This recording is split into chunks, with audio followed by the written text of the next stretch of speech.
This episode of the MOC Squad was filmed in front of a live, members-only audience.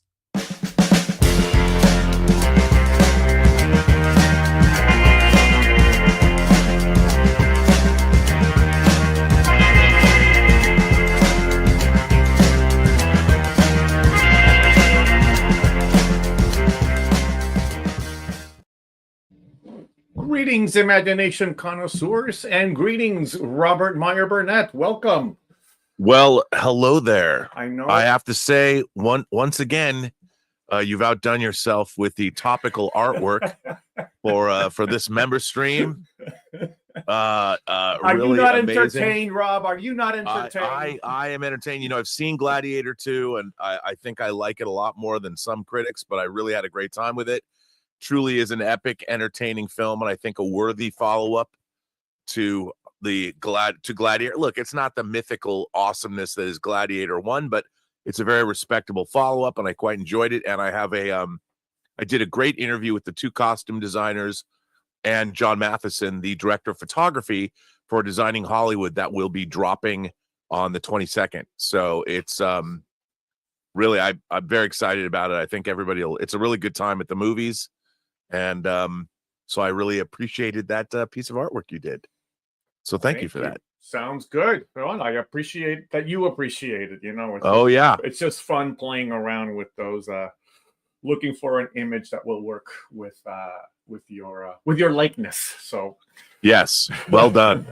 Well done, sir. All right. Well, hey, and sorry to our audience. You know, it's been a busy 6 weeks or so. So we appreciate everybody's patience in getting us ready for this, for getting us together once again as a community here. Glad that we're able to do it today. And we have, as you know, you have to be a channel member in order to get access to the Zoom link. So if you are a channel member for as little as $1 a month, you can receive the Zoom link via YouTube and you can join the conversation. So we are ready, I think, to start letting our members into the chat. Are we ready, Rob? I think so. Okay. I'm always ready. Let's go ahead and do it. So we'll do the cascade of members coming in. Welcome. As you come in, remember that you can use the reactions button to raise your hand. And that will put you in the queue. We'll have about 7 minutes or so of time to chat with the Viceroy of Verisimilitude himself, Robert Meyer Burnett. If you are in the Zoom chat and you have my profile somewhere in your screen, you'll see the timer running there. So that'll help you keep track of your time. Let me go ahead and put Rob in the center stage here. So that I'm in the center stage. I know that you're probably in center stage in your computer. I'm just trying to make it so that we are on the channel on YouTube here. I'm going to go ahead and pin you so that you're the center of attention. And we have, starting us off today, let me just double check the queue here. Yeah, it's Andy from Argentina whom we have coming up next. Andy, you should be able to join the chat now. Welcome, Andy. Hola, Roberto. Saludos. Hola. Hi, Ro. How are you? I'm doing good. And you? Yeah, fine. A new member chat. I'm happy. I want to comment a little bit about my progress on Star Trek watching. So, of course. I finished all TNG, which I can say without a doubt is one of my favorite series that I watched all my life. I don't know what it be in the last 35 years, but let's say one thing that I want to comment on. A few things about TNG compared to the OG series. I'm not going to disrespect. You better watch your mouth. You better watch your dirty mouth. No, I said it first. I'm not going to disrespect anybody, but I'm going to say something about the acting from Patrick Stewart compared to William Shatner, because they're both great actors. Great actors, yes. But I want to say something, and I want to know what you would say about TNG I believe, gave Patrick Stewart a wider range to stretch his acting muscles. No, I would agree with that. And I believe that William Shatner, although he's a great actor, he got his chance more with the movies than with the OG series to do more stuff as an actor. That's my opinion. Because if you compare some OG episodes where he has to be maybe emotional, or maybe somebody died or something like that, compared to Patrick Stewart, I'm not saying he's a better actor, all right? I'm just saying that they're You different. can say it. They're different. Yeah, no, it's true. I mean, look, they're both Shakespearean trained actors. Yeah. And I think that what Shatner was required to do on the original Star Trek was more one note. You know, I mean, his acting. yeah, and that's it's not to say there's a lot of episodes, you know, that I could point to where he does a lot of emoting and does a wide range of stuff, but it was definitely more operatic. Yeah, but it was more in the movies when you see Wrath of Khan and you see that last speech. That's an emotional scene, you know what I mean? Yeah, In the episodes, in the OG series episodes, yes, there are death, there are emotional things, but many times it's quite a little bit silly or goofy, or they're moving along, or it's a lot of 60s style of TV show. Yeah, and Next Generation was more naturalistic, and Patrick Stewart brought a sort of grounded, you know, they were more. I mean, look, they gave everybody more backstory and a lot of stuff on the TNG. When I watched the episode of TNG Family that came after the Borg episode, and he's with his brother. It's an episode Family, right? Yeah. He's with his brother. It's the second episode of the 4th season. Yes, crying about he wasn't strong enough and all that. William Shatner did not have that writing available. You know what I mean? It was a different kind of TV show. So probably they just used TNG to make a lot of stuff that they couldn't do with the OG because they didn't have the right decade, if you know what I mean. It was a different kind of TV show with a different budget and different stuff. But I can point out, now that I'm watching the OG series for the second time, I'm rewatching it. I'm on the last episode of the second season, which is the one that they go to the Apollo missions. It was a great episode. Assignment Earth. Right. And I can point out now what was the turning episode that made me love both series. In the OG series, it was the Compromise maneuver, because the whole episode, I'm like, what's going on here? And then it's a child. The first time I thought it was silly, but the second time I loved it. You know what's interesting about the Corbomite maneuver? That was the very first episode of Star Trek filmed after the second pilot. So they made Where No Man Has Gone Before, and the reason it didn't air second or air first, the Mantrap aired first, was it took so long for them to do the visual effects. At the time in the 60s, they had a hard time finishing the visual effects for the Corbomite maneuver. Right. So, but it was actually, and to me, the Corbomite maneuver is if someone asked me what is a prototypical episode of Star Trek, I always go to the Corbomite maneuver. Yeah. And the pacing, it's funny. I watched it with some people that knew nothing about Star Trek, and I could feel they felt it was a little lethargic, you know, maybe slower paced, and which was, I've never felt that way, even as a kid. But I liked it because the episode before that, I thought they were good, but I thought they were a little bit sillier. You know what I mean? A little bit sillier. You know, we have. I have Paramount Plus, but I watch the OG series on Netflix here in Argentina. And I don't know if the order is okay. They put the cage first, which it shouldn't be there, but you have the Menagerie 1 or 2. I think it's they shouldn't ever air the cage. I can't stand that the cage is. I know been they put it there, and they put it with the OG effects, and it doesn't matter. I just skip it. And the second episode is Charlie X, and no. Yes, it's Charlie X, and then they go to the one with the guys with you know, the diamonds on the eyes. I don't remember the one. Okay, you know what I mean. That's actually the first pilot where No Man Has Gone Before. Right, that was the right. third episode aired. It was Man Trap, Charlie X, and then Where No Man Has Gone Okay, Before. so Netflix has the order a little bit, whatever, but Well, it's in air date. That's the proper air date. oh, right. But right. to be honest, The Cage as an episode never aired on TV until I know. 1988. I know because the Menagerie 1 and 2 are great episodes. Yeah. And those come right after the Corporate Mind Maneuver. So that's why, because I like the Menagerie so much, the Corporate Mind Maneuver was the first episode where I saw, okay, this is great, but this is special. You know what I mean? And with the TNG is more obvious. Well, and also, I mean, from a canonical. Okay, we have the music. Okay. No, wait.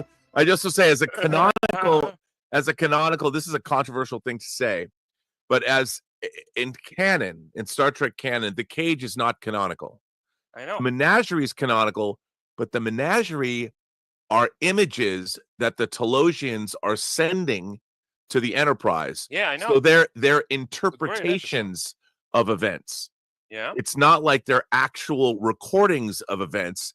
So in a way, you could say that what went on in the Menagerie, if they're tapping into Chris Pike's memories, which they are, what you're seeing would be colored by Chris Pike's own. They're not exact recordings of what happened. Yeah. So you can say that it was his impressions of what went on, as opposed to being actual factual representations of the exact. You could say that. A lot of people wouldn't because they have no imagination.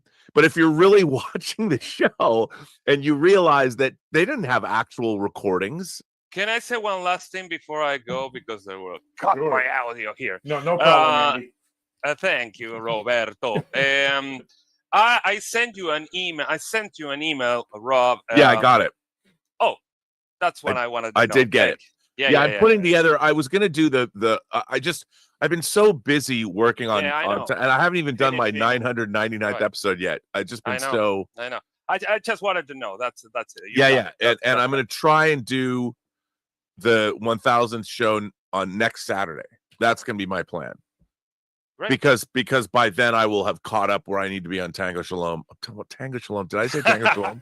It's been so many years with that one. I'm sitting here. My true noir. My brain is. It's been just fried.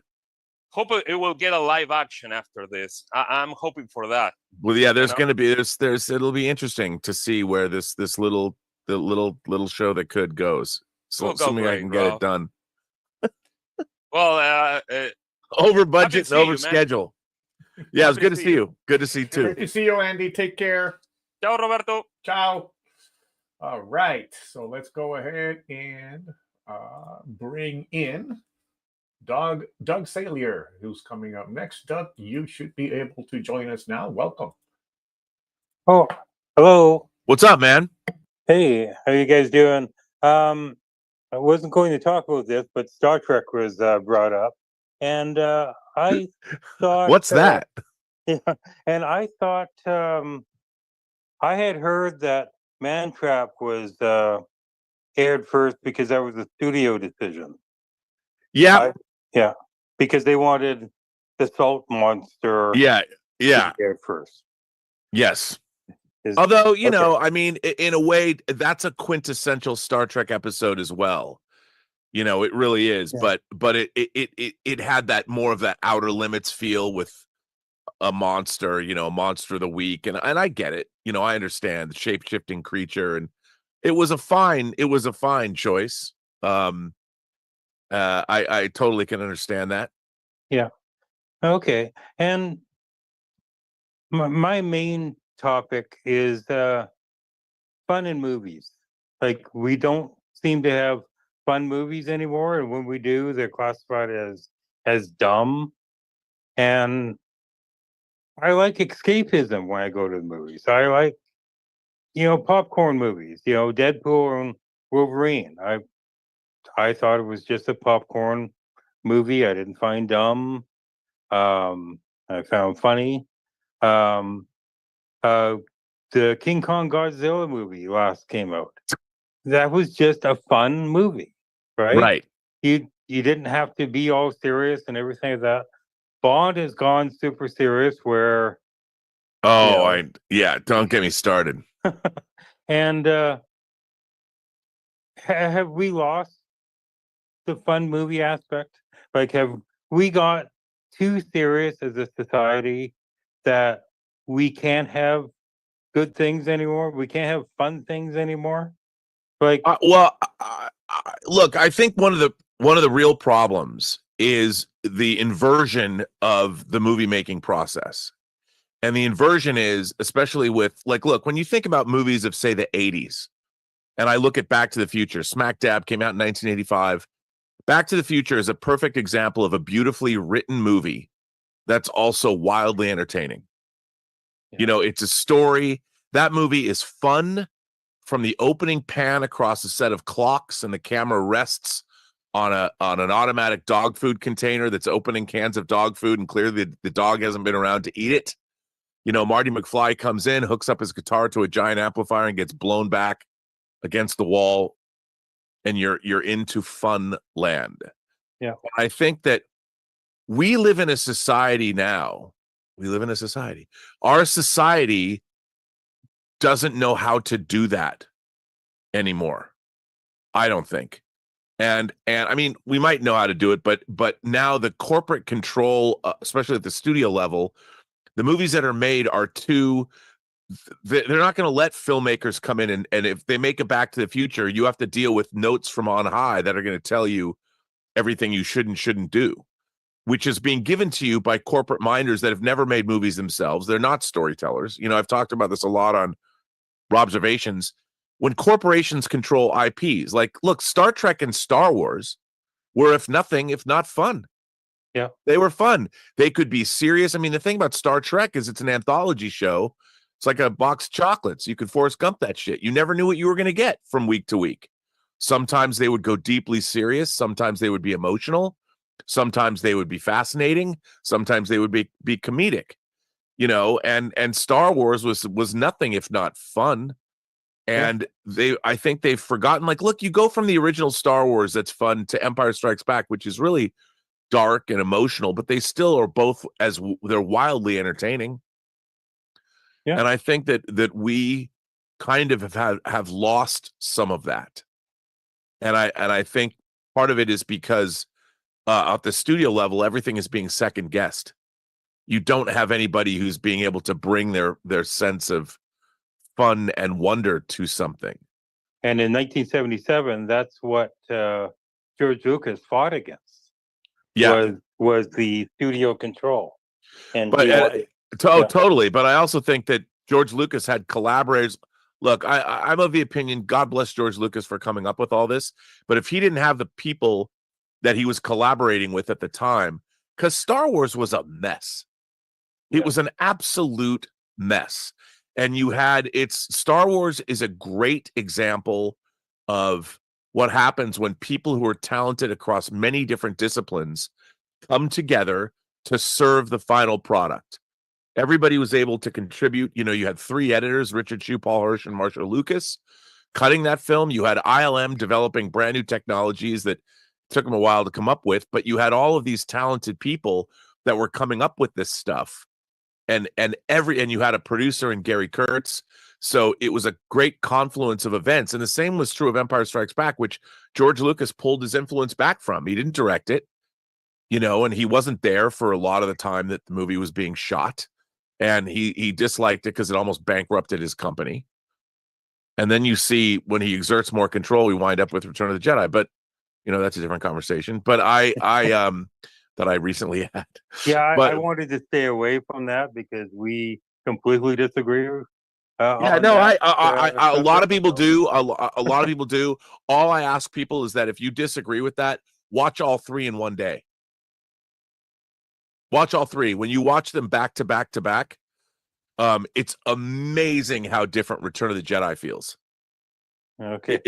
Just try it, even from the way it's lit. Okay. Try it. One day, just sit down, and if you can, get the original versions of the movies. Oh, Not this. I have them. The last time that they came out, the crappy versions on in 2005 they On released. DVD. Yeah, and I have those. So Yeah. Yeah. Well, if you need the originals, yeah, you know. yeah, I know. Okay, well, I just wanted to. I haven't been able to join you on these for a while, financial difficulties and all. But I just wanted to say what you do is excellent, and Oh, thank you. I just appreciate everything. Well, thank you very much. What a Okay. great to emphasize that nice comment. Good to see you, Doug. And don't worry if it's been a while. It's been a while since we've done the member chats anyway. So It's been a long time getting you from came here to there. back at the someone right would say. time. Yeah. Okay. Great Okay, to bye. see you. You know, Robert, is it the curse of the third sequel that's the issue? Because I've talked to you about how Superman 1 and 2 are pretty strong and kind of work almost as a whole story, and then Superman 3 comes along and it's like the parody version of Superman. Yeah, well, The same thing kind of feels what happens with Return of the Jedi. It's kind of like a parody version of Star Wars. And you and I know that this is not the popular opinion, but Indiana Jones and the Last Crusade to me is the parody version of Indiana Jones. dude, I don't know if you ever saw our whining about movies that Elizabeth and I did, but boy, I have never been. And look, it's really interesting because it's hard to explain to people. What you just said is exactly right. Because the thing is, I don't think once something becomes iconic, I think it's really like I expected Return of the Jedi to be the equivalent of what Return of the King became, right? As far as the Lord of the Rings movies, right? And when you look at it, Return of the Jedi is a small movie. It's small. It lives and dies. The reason people love that film is because of one scene. It's the Emperor and Vader confronting one another. And when I've told people, and you can't now, because the alterations have happened, my objection to Return of the Jedi makes even less sense. Right. But the Snow White version of the Emperor, the Emperor looks like the witch from Snow White when he's coming down when this battle station will be fully operational when your friends arrive. I mean, I'm like, people don't remember Clive Revel anymore because he's been erased. But the Emperor in The Empire Strikes Back was this, he spoke like this and was thoughtful. And the way he was backlit, and I think it was a woman in makeup that actually played. Yeah, and so it was. The Emperor was terrifying. The way she moved, the actress moved the mouth and the voice. When he was thoughtful and ponderous. And when you get to Snow White, the Snow White version, and it's not like I think Ian McDermott was great. He was my favorite thing in the prequel trilogy. But in the I'm like, this is the Emperor. Yeah. And no one cares now. It's hard to explain to people. And I think that's true of a lot of genre fandom, having lived through when this stuff actually came out and the cultural impact it all had. It's hard to explain to people now. Well, Return of the Jedi was the first Star Wars movie I saw in the theater. No, you can't take that experience away from people. You can't explain to them that it wasn't awesome. Sure. Because for them it was. For me, it was the third Star Wars movie, and I'm like, what is this shit? Yeah. The voices of the officers in the Tidarium shuttle it's not the Tidarium shuttle, but the shuttle at the beginning of the movie that ferries Vader over to the Death Star don't sound right. Yeah. The cinematography is off. Yeah, Tatooine at the beginning just feels like a set. It's just and it is like when they roll up to the Jabba's palace, you're like, what is this horrible soundstage set of the door to Jabba's palace, and then the thing comes out. Goodness gracious me! Like fuck all this. The design of the Gamorrean guards. Yeah, all the creatures in Jabba's palace look like they belong to animation. In the Muppet Show, it looks like the colors are off. There's no verisimilitude. Size snoodles. Please. Yeah. Now everyone's hating.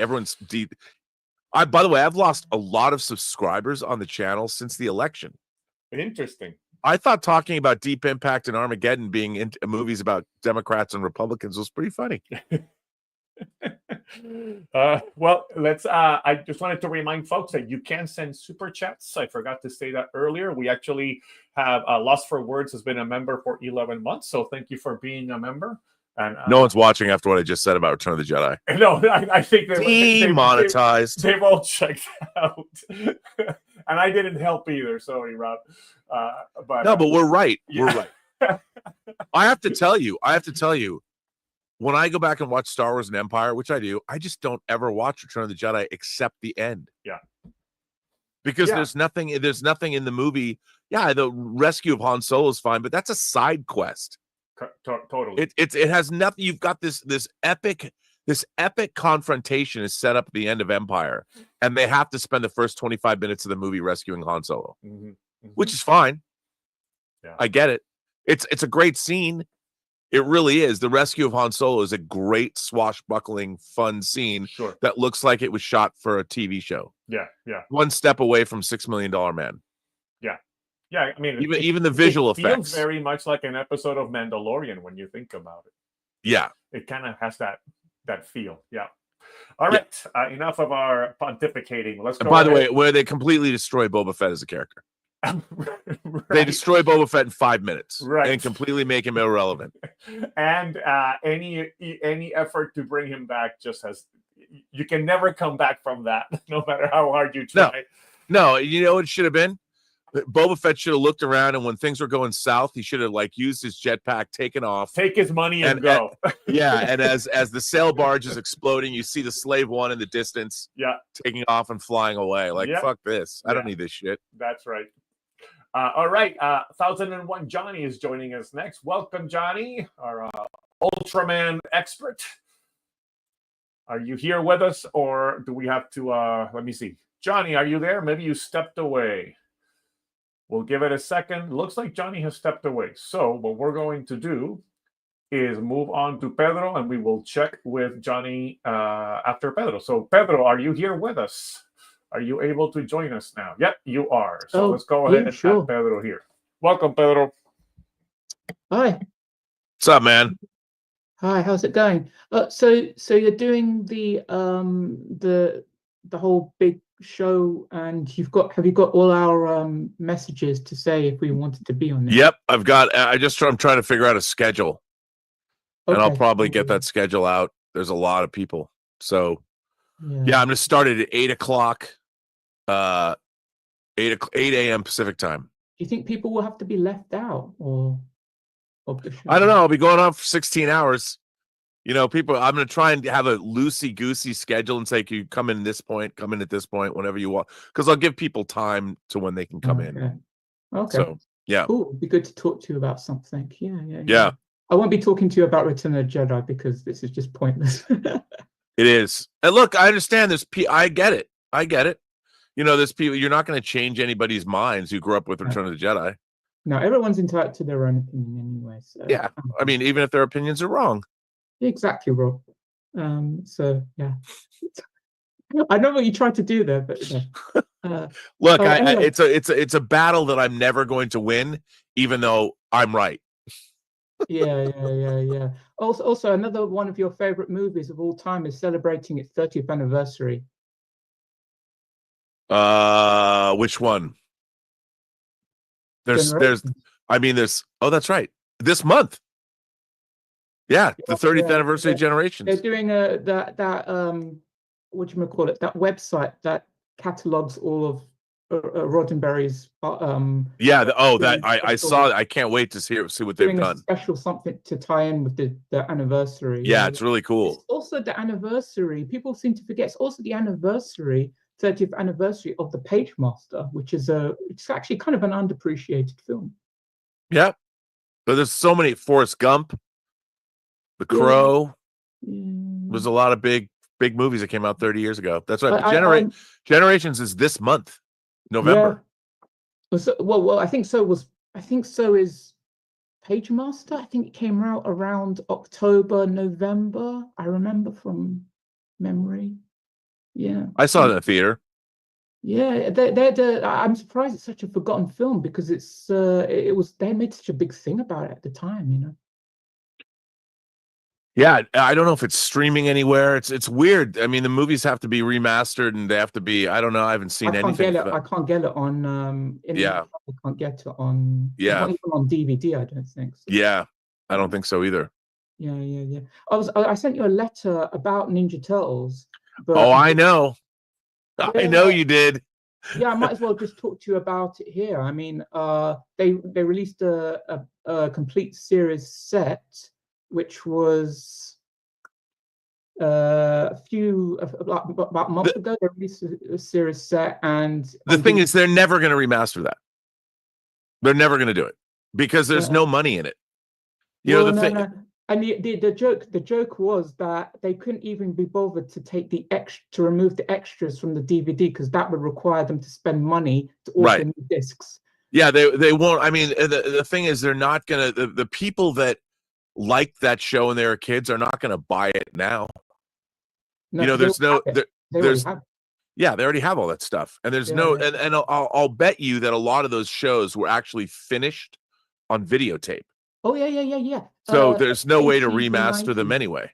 Yeah, 80s and 90s series are stuck. So that's why I've been a big advocate, as you know, of trying to kind of get them remastered and trying to figure out a way to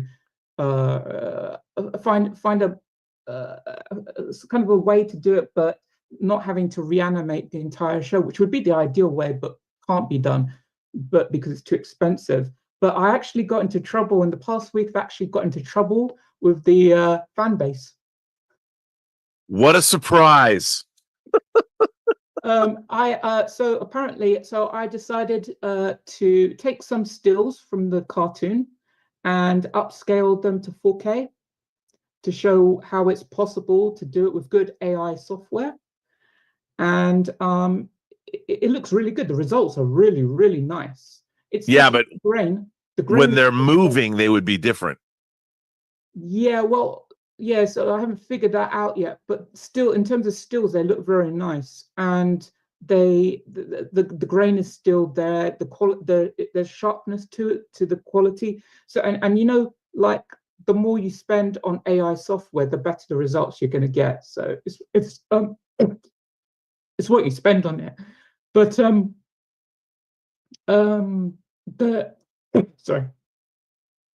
the fans hate me because what happened was they say that they don't want it in HD.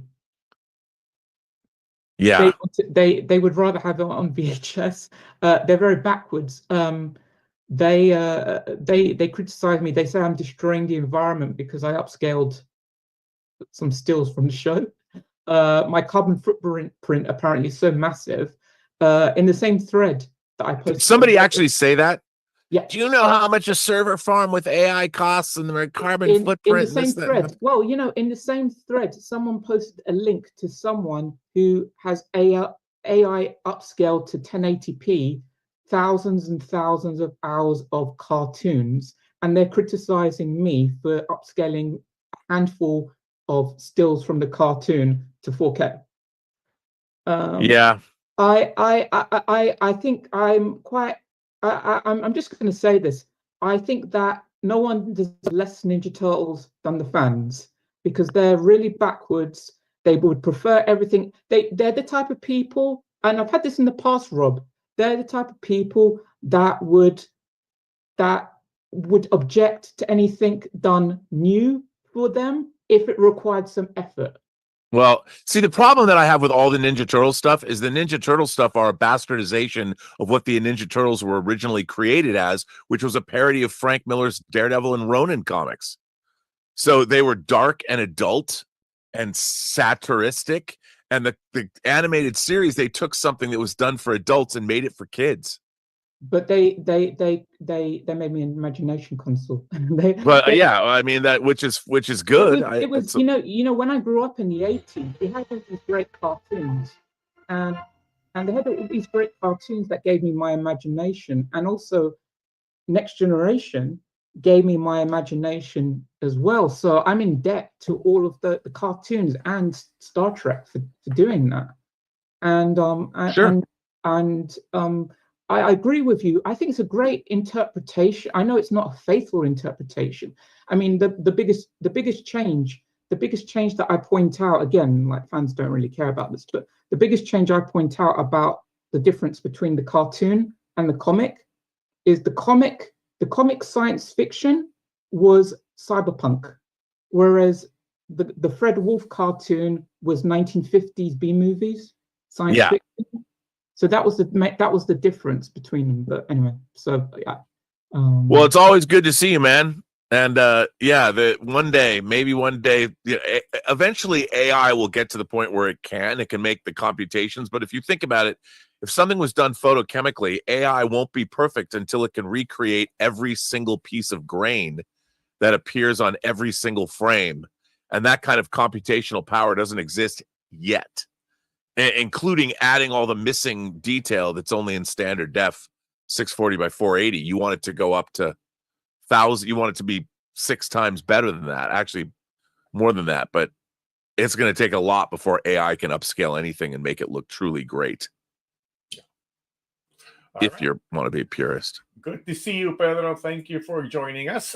We have a new member, Kerwin. Kerwin, thank you for becoming a member.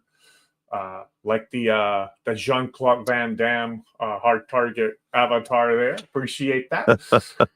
And we have a super chat from a performing artist who says, totally agree about Return of the Jedi. Even as a kid, I thought, Ewoks? Why?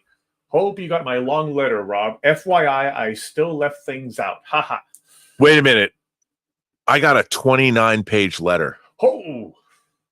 29 pages. And he still left things out, he says. Or they say.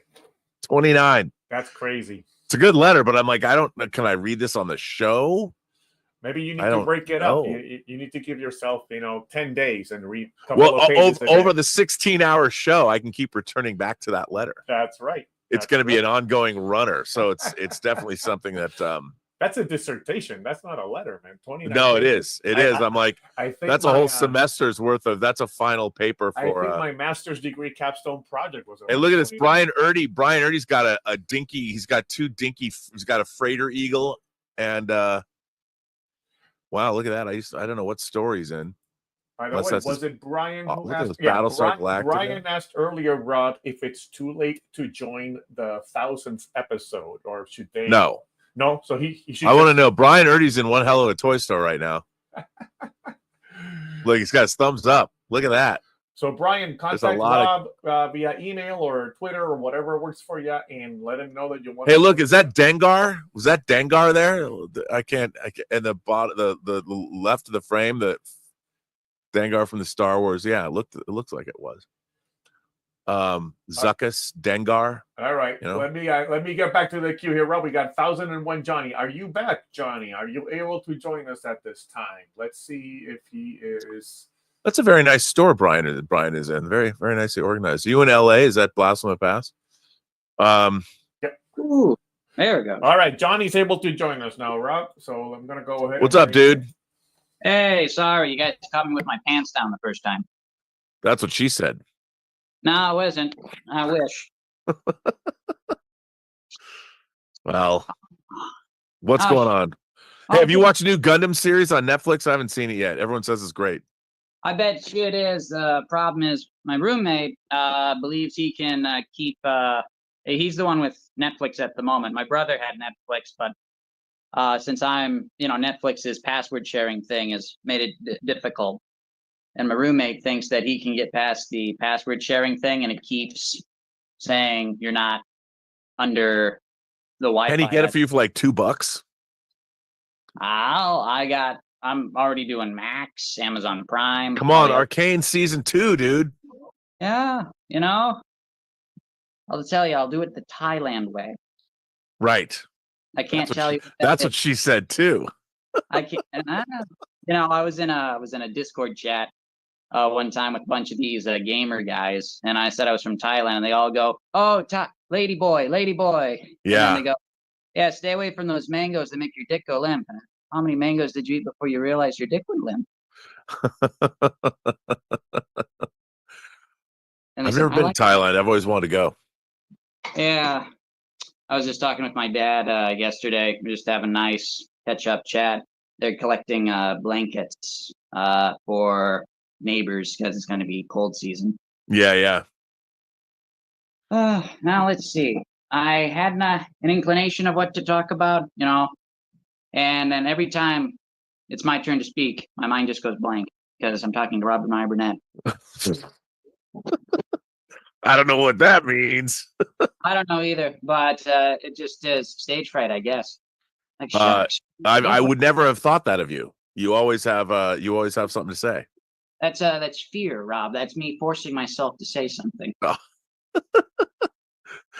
That's you don't have to be fearful on this show. You can say anything. No. Well, yeah, exactly. But the thing is, shit, what was I going to say? That's what it is. Well, and even now, I don't know. I've used half my time just to say I don't know what to say.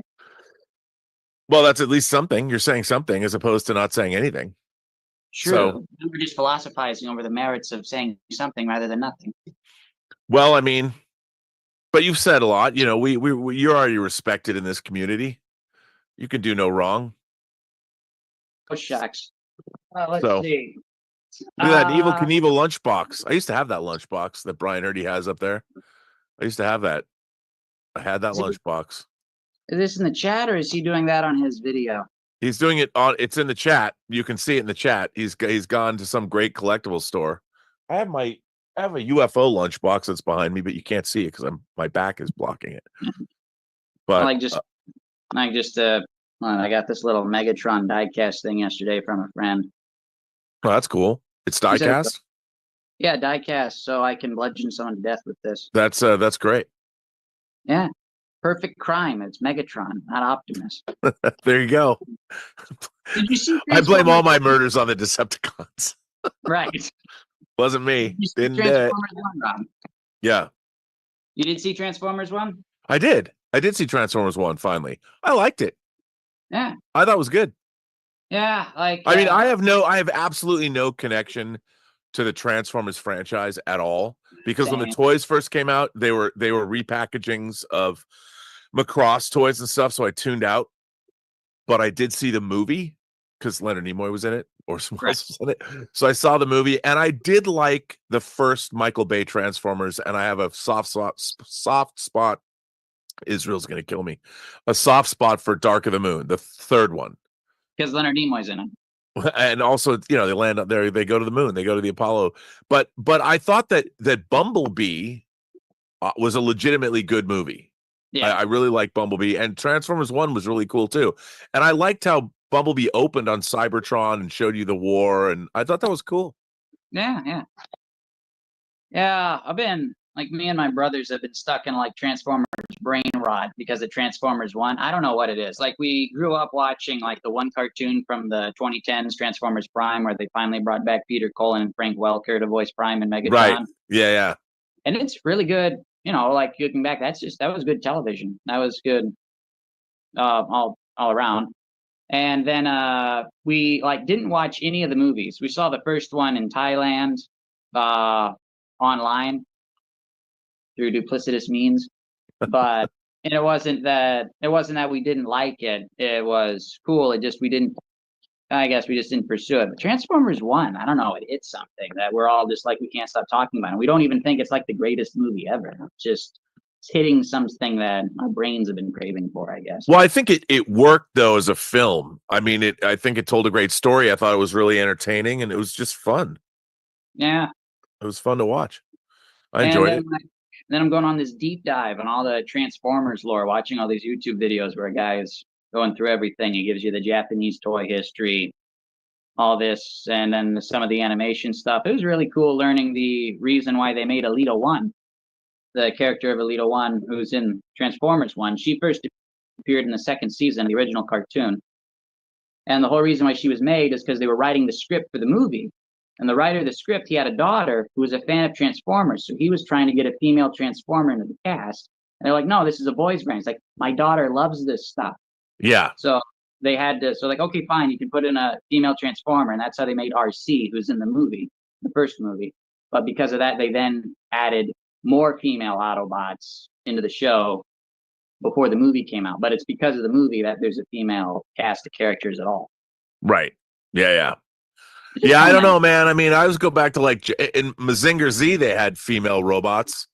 Yeah, but those were pilots, Yeah, I know. But But still, and also, okay, like Metal Gear Solid, yeah. where Meryl says women have more hiding places than men. Yeah, female robots have more ballistics than. Yeah, totally. And they look, I have a number of diecast female. Well, they're piloted, but they have firing breasts, Yeah, breast missiles. because All the Soul of Chogokin, all the it's Soul of so the Chogokin enemy- so the series. enemies know who they lose to. They have Right, to let that's right. them- That's you right. lost. That's why. And they all work. Yeah, that's They awesome. all work. That's great. So yeah. Well, it's good to see you, man. Good to see you. See, we wound up having a good conversation, even though you didn't know what to talk about. Firing breasts on 70s Super Robot series from Japan. That was Mazinger had Yeah. Mazinga Zeto. She was called. Yeah, they called her Aphrodite. Was she yeah, Aphrodite Aphrodite. in English too? Okay. Yeah. It was Even, and in Japan too, in kanji, it says Aphrodite on the box. Yeah. That's I love that cartoon. And actually, Tamashi Nations has just put out the Shogun Warriors of Mazinger, and it's coming out with Mazinga in April. I know. So Yeah. I mean, I love the Soul of Chogokin line. I love that line. Yeah. But I love Japanese Super Robot. That was how my parents would bring them back to me from Hawaii. You know, and I didn't know what they were. The little before Mattel released the Shogun Warriors, which were repackaging of those poppy basically toys. that's what they were. And Mazinger never came out as a Shogun Warrior in the U.S. Mazinga did, but not Mazinga did. Yeah. And I don't know when that existed, but because the four, it was Dragon, Poseidon, Mazinga, and Raideen. Yep. Yeah. And then I think they put out like Grandizer, UFO Grandizer later, but like, and they threw in Godzilla kind of towards and the end of Rodan. They that did line, Godzilla, right? yeah, which was because those were those jumbo machinders, right? You know, they could bring those over, which I loved. I love those. Yeah, I'd love to get those. Those are so expensive. Well, but that's what I'm saying. They're putting out the jumbo machinders out now. If you go on Big Bad Toy Store, they've done Mazinger and they're doing Mazinga. I can't do it. I can't collect it. I can't. They're new versions, so they're a lot less expensive than the. I know. I just can't. I know, but I mean, I just can't. I can't. You can't go down that. I gotta start Marie Kondoing. I gotta start selling stuff, you know, and just keep because there's too much. There's just too much. I hear you. We got a super chat, £2 from World in Pajamas. What is your favorite song on the new Cure's album? I guess the new Cure album. Is it Drone? No Drone? I think that I love that whole album. That album's incredible. I haven't heard it, so I have to. It's incredible. It's not as good as Disintegration, which is, I think, it's silly because I listened to the Cure. Disintegration came out in '89, but I was like, I saw the Kiss Me tour, which was the album before Disintegration, and I love that album. Yeah, you know, and I've been listening to the Cure since the early '80s. Right. But I've liked the Cure album since then, but none of them reach. I mean, it's funny because people say, well, the Cure's Disintegration is so mainstream. Yeah. But it's badass. I mean, when I heard Fascination Street, I'm like, this is like the greatest song ever. But yeah, I think, is it Drone? No Drone? I think that's the name of the song. All right. But you know what the problem is with today? You know what I realize when I get my favorite albums? I usually listen to them in the car. That's right, because you drive distance and you're not doing anything. So you're really hearing the music, and I get CDs still, not many. I don't buy many CDs or anything, but I don't have a CD player in my car, and I probably have 3,000 CDs, and I'm like, you'd have to rip them all, and yeah, I've got CDs I bought over 40 years ago, and they still play. Yeah. They still play. I've got the first CD I ever bought was Billy Joel's Greatest Hits. I remember that. What that says about me, I don't know, but I that was one of the remember that first CDs I ever bought. Yeah. Yep. Yep. My first CD was Rio, Duran Duran. Oh, nice. Yeah. Nice. All those have been remastered. Mhm. I have those remastered versions. Yeah. I mean, that's another thing. Like, I'm looking at my Laserdisc and CD collection. What am I, What are you going to do, Rob? the new thing that I'm doing with my Laserdiscs, not Restoration Hardware, it used to be Michaels. Michaels sells a 3-pack of LP frames. Oh, nice. So, and they're glass. It's real glass. You can and just put them in there and put them in the movie room. Just hang them up. I've been moving in my physical media section over here. I've been putting up. I've been taking all my this is so lame, but I'll admit this. So I get this package in the mail, and I found this guy selling Japanese laser discs for like $6. Wow. And I'm pulling them out, and Elizabeth's like, she goes, "Are those laser discs?" And I said, "Yeah." She goes, "What the hell, man? You have so much junk. Why are you buying?" And I go, "Yeah, but look, these come with the OBs, and I'm gonna put them. I'm gonna put them in frames and put them in the movie room." And I'm like, "They're $6." And she goes, I go, "I can't even get a double Jameson on rocks for $6." Right. And she goes, "Yeah, but if you had a double Jameson on rocks, you drink it. You're not bringing the glass home. And now you've what?" She goes, "You're buying laser discs to put on the wall." And I'm like, yeah. And Yes. But then I showed her that one of them was Zardoz, a Japanese Zardoz. Wow. Like, 'cause it never get. I know, right? So she goes, "Okay, that's okay." Okay, of course. So I put that in the middle of the movie room. It's Nice. okay. Because Nice. and it's just funny, you find this stuff, and I'm not buying, like, they're not great movies. They're just movies that have cool artwork with different artwork in Japan that hang them up. I mean, because I look at my lasers collection, and a lot of them I've previously framed, but what the hell? I can't even look at laser discs anymore. I mean the actual image. Right. The NTSC video is such them, right? garbage. Yeah. So All right. bad. Major Chai Chai is coming up next. Major, how are you? How are you? Welcome. Good to see you again. Hello. How you doing? You know me. You know what I'm doing. I'd only do one thing, and work on this. I was working on episode 5 before the show. Okay. Just keep working. Yeah. Just keep working. Just keep working. It's just because no one else is going to do it. Nope. No. No one else is going to do it. So I have to finish. All right. Well, I let Castle Grayskull pick what I was going to talk about, but I'll let you pick the subcategory. So I made stuff, so you get to pick to see whether it's the Lego set or the dice tower I made. Okay. So what do you want to see? Oh, you're not going to tell me what it is? Well, just because I love Lego, I got to go with the Lego. Okay.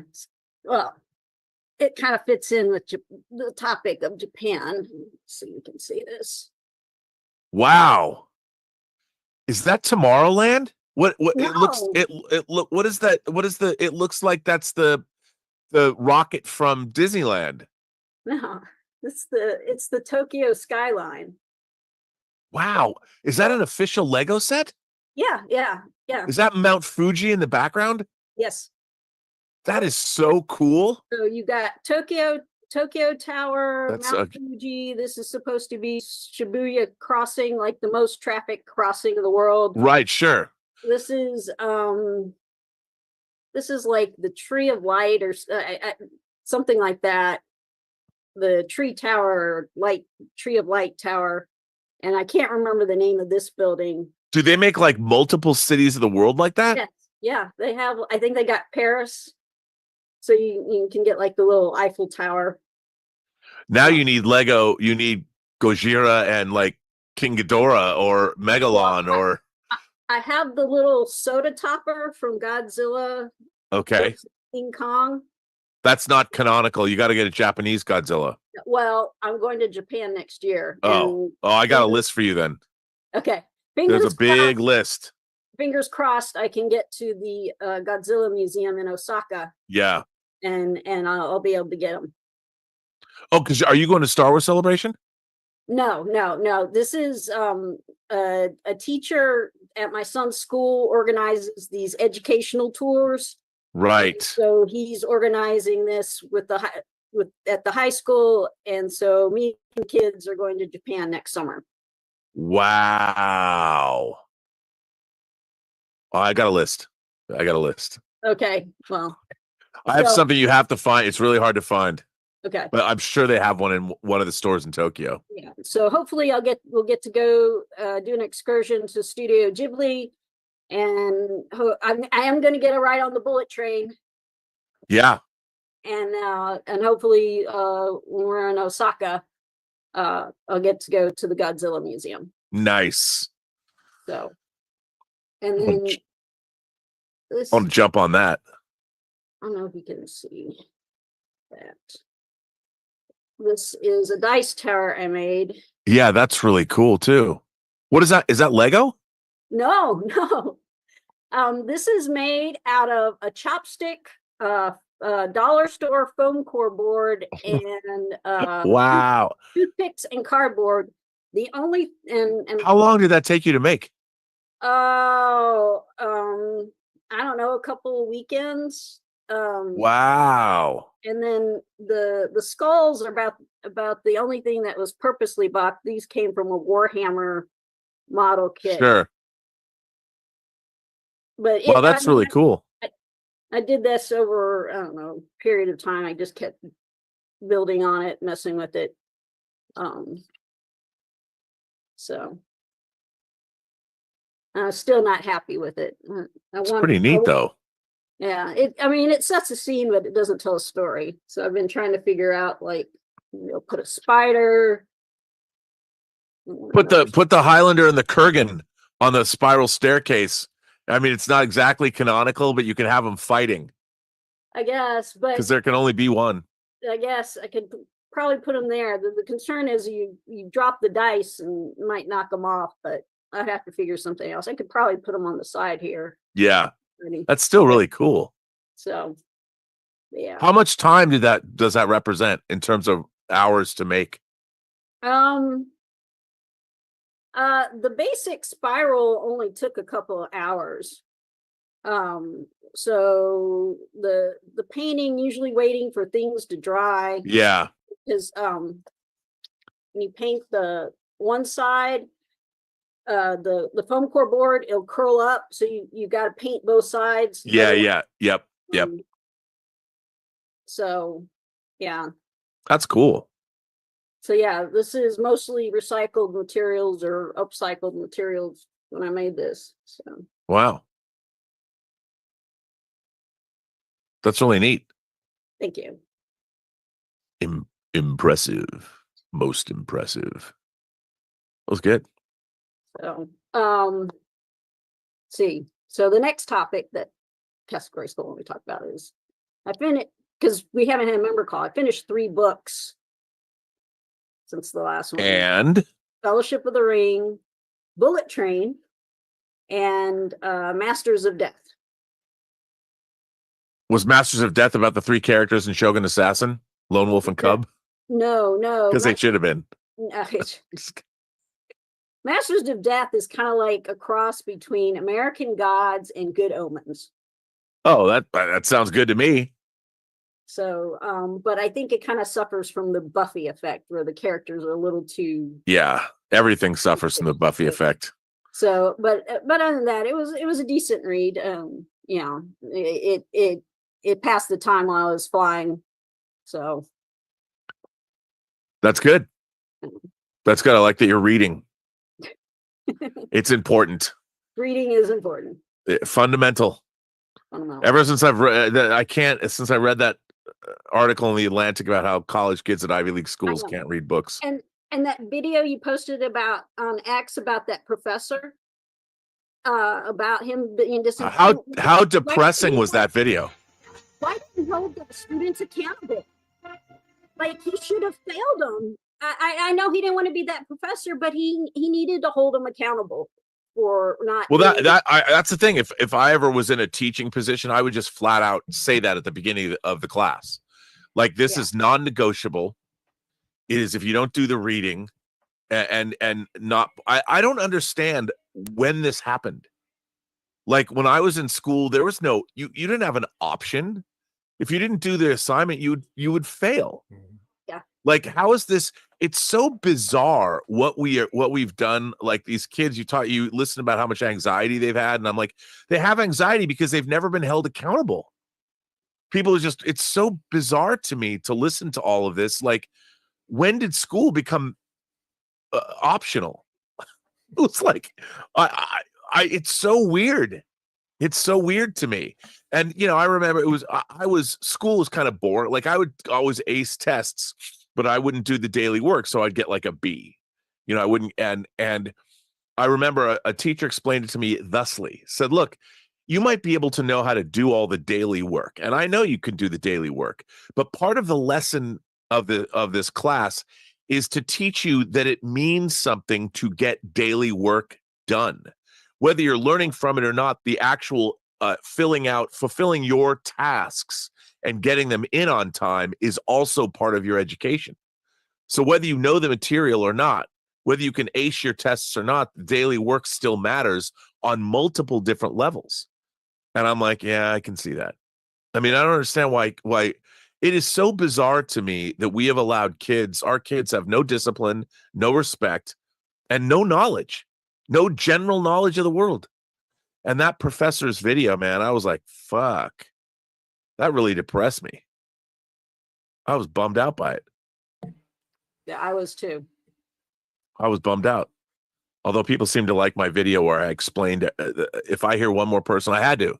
Somebody brought up Chekhov in Star Trek 2, and I'm like, let me explain this to you so you can understand. And I finally got it out.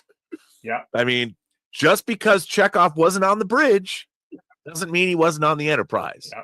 430 people on the ship. You don't see all of them. As a matter of fact, you don't see all of them. And so he was on the ship. Khan read his whole dossier. Probably could tell you everything he needed to know. He just wasn't on the bridge yet. Thanks for joining us, Major. Great to see you. Always a pleasure. It's the same with, I think it was Peter Jackson who said that just because you didn't see the Hobbits meet Tom Bombadil doesn't mean they didn't meet him, Right. He just didn't film that part.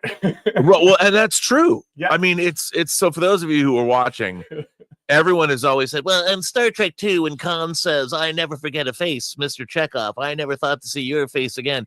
People are like, well, Khan never met Chekhov. And I would say, that we saw. Yep. And also Kirk gave Khan access to all the technical manuals and probably the ship's manifest, and Khan memorized all 430 people. He knew everybody by sight and what they could and couldn't do, so they would all be useful. Right. He planned his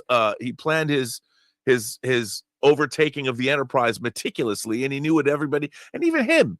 Well, here's something that's no one, if the people who ever watched Space Seed that make modern Star Trek would understand. He's the one that says, it's so useless. Yeah. I don't want you all to die. I'm giving you a choice. He didn't kill people when he ruled a quarter of the world's population. Even though Spock said united under a common whip. Mm-hmm. Whip. But I mean, and it's so, it's a mistake. No, it's not a mistake. You just have to extrapolate or infer. He clearly knew who Chekhov was. Mm-hmm. Why? Because he'd read his crew whatever it is. He read it all. He could tell you all 430 people on the ship. Right. And people are arguing with me. Don't argue with me. Yeah. I'm right, you're wrong. There's no arguing. Just get it right. All right. Well, maybe Bob Littlepage has an objection to that. He knows I'm right. I'm gonna bring him in. Rob, I'm gonna have to step away just to go grab some water, but I'll bring in Rob. I have plenty. And I'll be right back. So let me go ahead and add Bob here. Welcome, Bob. Yeah, as a matter of fact, I just rewatched Space Seed recently, but I have a reconstruction of it with the commercials and everything. And No, I just rewatched that episode. Okay, no, he could, because it started with all the specs. He'd also study which crew members would be likely to be recruits to his cause. Of course. Oh yeah, okay, no, the Russian, forget them. Yeah, I mean, but he would know, and who would he need to run the ship? Because they don't know how to run the ship. Yeah, and also the old joke is that he rented because there's only one bathroom on the Enterprise. And that's where Chekhov would hide all the time. Khan really had to go, and when he finally got him out, I will never forget your face. Yeah, but I mean, I hate this whole. I guess it's frustrating because fandom now. Growing up reading the best of Trek books and reading Leslie Thompson's Star Trek Mysteries Solved, would delve into all of this. Would write essays about, and you have to assume that things happen between the shows that you're watching. There's somewhere got a stack of those best of Trek. They're great. And I love those books. And I did also get a bunch of old actual Trek magazines. Yeah. And as you get those, it's like, oh, such that and Enterprise incidents. Yeah, that's where the Doctor in the Enterprise. That's a fan story. I did a rewrite, not really a rewrite, but a polish on that. Because originally, I managed to get through Trek BBS, now run by fascists, but they. I can't even go on to Star Trek message boards today. Yeah, can't even do it. Yeah, the old ASCII text of the original story. So originally going through, to correct all the weird little paragraph breaks with that. Okay, this dialogue doesn't quite work, so I had to fix the thing here and there. And they reference Christine Chapley's death, but don't give her a single line. I had to throw that in. And then, wait a minute, hold it. Kirk doesn't know horses. Kirk knows horses. I started doing a Gene Roddenberry rewrite on the whole damn story. Yeah, well, it's still essentially her story, but it's like, hopefully it's a little better polished. And also, originally, because the artwork was very cartoony. Yeah. So I did some Photoshop stuff, including the Doctor and the crew. Got him on the bridge in the briefing room. Even got him there showing Sulu how to work the TARDIS. But he can fly anything. Yeah. Or does the TARDIS actually fly? The TARDIS flies. Just move through time and the space. TARDIS flies herself. She goes where she needs to go. Yeah. Yeah. It's true. We've had that argument during our Starship Smackdown panels at Comic-Con. Is the TARDIS a starship? I think the Doctor's wife kind of answered that one. It is. Yes, it's a starship. No, I stole you. It's true. I still weep up at that episode. It's good stuff. Yeah, the very end of hello, Doctor. There we go. All right. Oh, it's been fun on Twitter, hasn't it? We've been smacking some guys left and right here. Twitter is so much fun. X. It's funny. Everybody goes. It's like Threads is a place where there's all these single girls setting thirst traps for guys, talking about, will anybody love me? And then Blue Sky is a bunch of people that are whining about everything. Trying to recreate the glory days of Twitter. And Twitter, everybody's just an asshole. Yeah.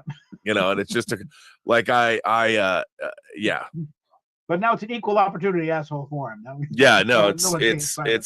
I mean, I'm not going to leave Twitter. I'm going to stay there because Elon Musk puts out SpaceX information and about cool videos. So why not? It's really it's bizarre to me. Like I don't think cutting off any kind of. It's still part of the public square, whether it's a cesspool or not. It's still important to hear what's going on. It's a cesspool, but it's an equal opportunity cesspool. Now. Yes, it is. You can fire back. And I'm on all three. I'm on Threads. I was invited to Blue Sky when it was brand new. I don't use it much. Yeah. But I don't use it much because nobody's really saying anything that's interesting. Yeah. Maybe they will now. There's more creatives on it. I'm not bothering with the Blue Sky or Threads because I don't need any more attention to Zuckerberg. I'm barely on Facebook. Yeah. And everything you post on Instagram goes immediately to Threads if you set it up that way. Yeah. But I don't do a whole lot on Instagram, really. Just more yeah. I think I might finally got the colors to finish this bad boy. Oh, nice. This will be the canon discovery. Boo. Yeah. The proper one. The one that didn't have a traitorous first officer and start a Klingon war. Yeah. It's true. When I was a kid, I built all 12. All 12. My mom didn't understand why I wanted 12 models of the same ship. I think I've got enough just in here. Got 3 up there, 3 or 4 up there. A couple more. Yeah, I was like, Mom, they're all different. This is the Yeah. Potemkin. This Yeah. is the Hood. This is the Intrepid. This Yeah. is the Yorktown. Mm-hmm. The Yorktown was the first Enterprise, Mom. Then they changed it. They made it the Enterprise instead of the Yorktown. Yeah. But now I have both. She just didn't get it. Yeah. Why are you burning your model in the fireplace? Well, I'm making it the constellation. Yeah. That's what you always do with your wrecked Enterprise. Well, you turn them into constellations. That's right. Maybe get creative the Excalibur. I saw somebody was at a model kit show last week, and somebody had Mhm. built a 1/350th scale constellation. It was beautiful. that A is wrecked dedication. one. It Yeah. was unbelievable. It's like, oh my God, you're torching a model that's over $100. But it's like, what? Yeah, but he built all the wrecked decks. It's Yeah, I really know. awesome. It's one thing. It was like one of these guys when they cost like $3 a piece. Who cares? Yeah. Yeah, I never even built. I mean, I have I have a Yeah. Discovery Enterprise I didn't build. Now they have the new one. The new Yeah. But I just don't like it. I've got it's like I was just putting together here. It's like, because it keeps falling. I haven't glued it because there's a lighting kit that goes with it. And again, that's going to be my Yorktown class, the immediate successor to the NX. First, and no, it's not the Enterprise. No.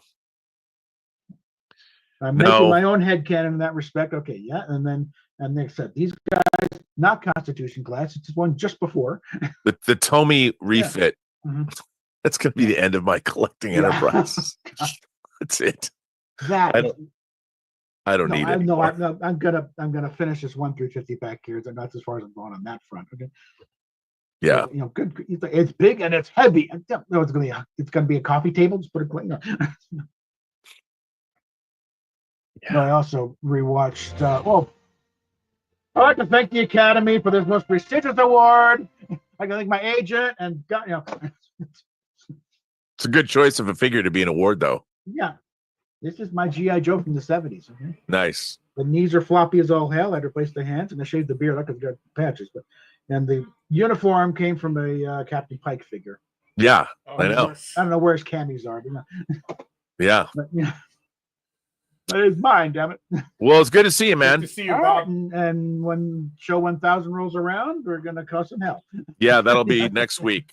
Next week, 1,000, man. Mm. That's crazy. Which, by the way, Rob, what did I do? I just replaced somebody here. Hold on. What did I do? I needed to bring Rob back in.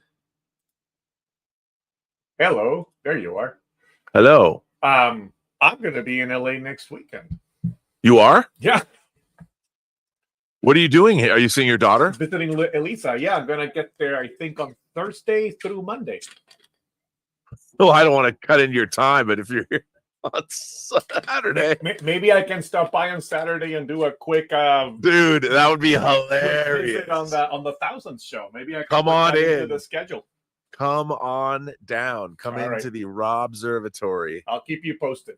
You know what? I want to do a video. If you do that, you'll be in the Rob Observatory closet with the physical media. Excellent. You can stick me in the back room. Yeah, no, you'll be right over there. I can just stand. You'll be surrounded by physical media. I can make you pick out some movies and do a Criterion Closet video with you. Perfect. That'd be Because awesome. no one's done that before. Going through the Criterion closet, going through the physical media closet. Although there's a lot more than Criterion. Yeah, exactly. It's broader than that. All right. Well, I'll touch base with you about that later and see. Yeah, I mean, if you make it can. happen. I mean, obviously, it's kind of a trek out here. I know, but we'll see. I know that Elisa has some days when she's gonna be working, so there's gonna be some times where I'm gonna have some availability. So we'll see what we can do. All right. Brian Erdy is up next. Been waiting patiently, and I think he's got some stuff to show as always. Welcome, Brian. Hey, gentlemen. How are you? I'm so good. I'm not sure it's entirely legal. Where were you just now? Second Chance Toys and Collectible, which is about 3 miles from my house. Wow. And and I knew this. I suspected this call was going to happen this weekend, and I was going to be in Houston, coming back on Saturday. So I set it up The planet or the city? The city. not the planet No. Houston. Houston. Yeah. I set it up so that when I picked up my dogs, I would be waiting in the queue and I could do a walkthrough Second Chance, which is next door. And I thought you guys would get a kick out of it because it is the best, most well-organized, curated. Yeah, they have a lot. toy. I could see they had a lot of great stuff in there. It's fantastic. And it's in good shape. I mean, it's unboxed, but it's in good shape. We have a store like that called Blast from the Past here in LA. I haven't been there. Oh, it's good. It's in Burbank. Well, it's in Toluca Lake, Burbank, North Hollywood. But it's good. That store looked great. I love those cabinets. I mean, the problem is if somebody wants to buy something, I can't imagine them having to rejigger or move stuff around to take the place of what they've got the stuff, but I would be terrified that you'd knock a bunch of stuff over just opening those cabinets up. They rearrange that store like every 3 weeks. Those cats know what they're doing and they get great stuff. Like and they know me and they were like, hey Brian, got a little something you guys might, a little something you might want. And when he told me what it was, I was like, I'll be there Saturday.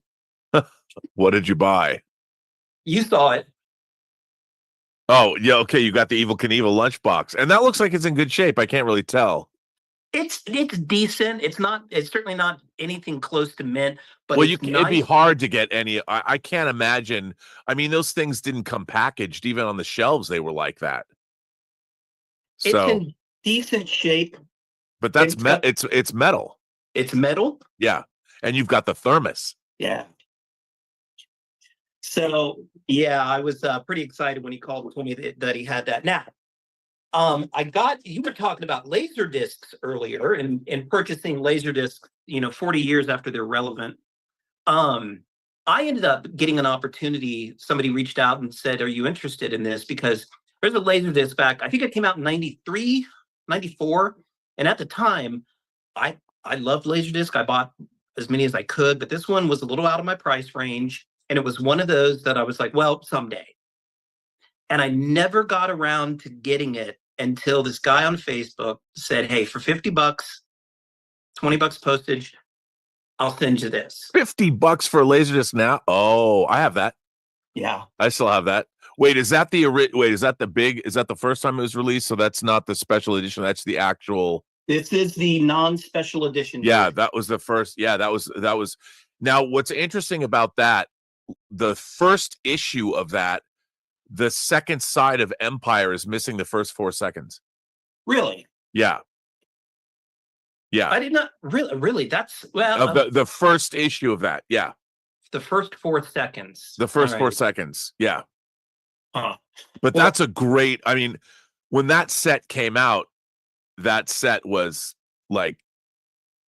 I mean, that was it, man. I mean, these are for the most part, with the exception of A New Hope, with the crawl, A New Hope, episode 4, that was the closest you're going to get to the movies. And I didn't know it when he offered it to me, and it's not a problem. But this is the Japanese version because I started leafing through the George Lucas book, and it's all in Japanese. Yeah. Wow. Well, you can read it. If you get the Google Translate software, you can just read it on your phone. Right. It immediately changes the Japanese characters to our alphabet. It's the most incredible piece of software ever. Yeah, it's awesome. What I love about that is now, because I have so many Japanese Laserdiscs still, and they come with booklets and all kinds of things. Now I can read. It doesn't matter what country anything comes from anymore. I'll buy stuff from because I can read it all. Yeah. Yeah. It's crazy.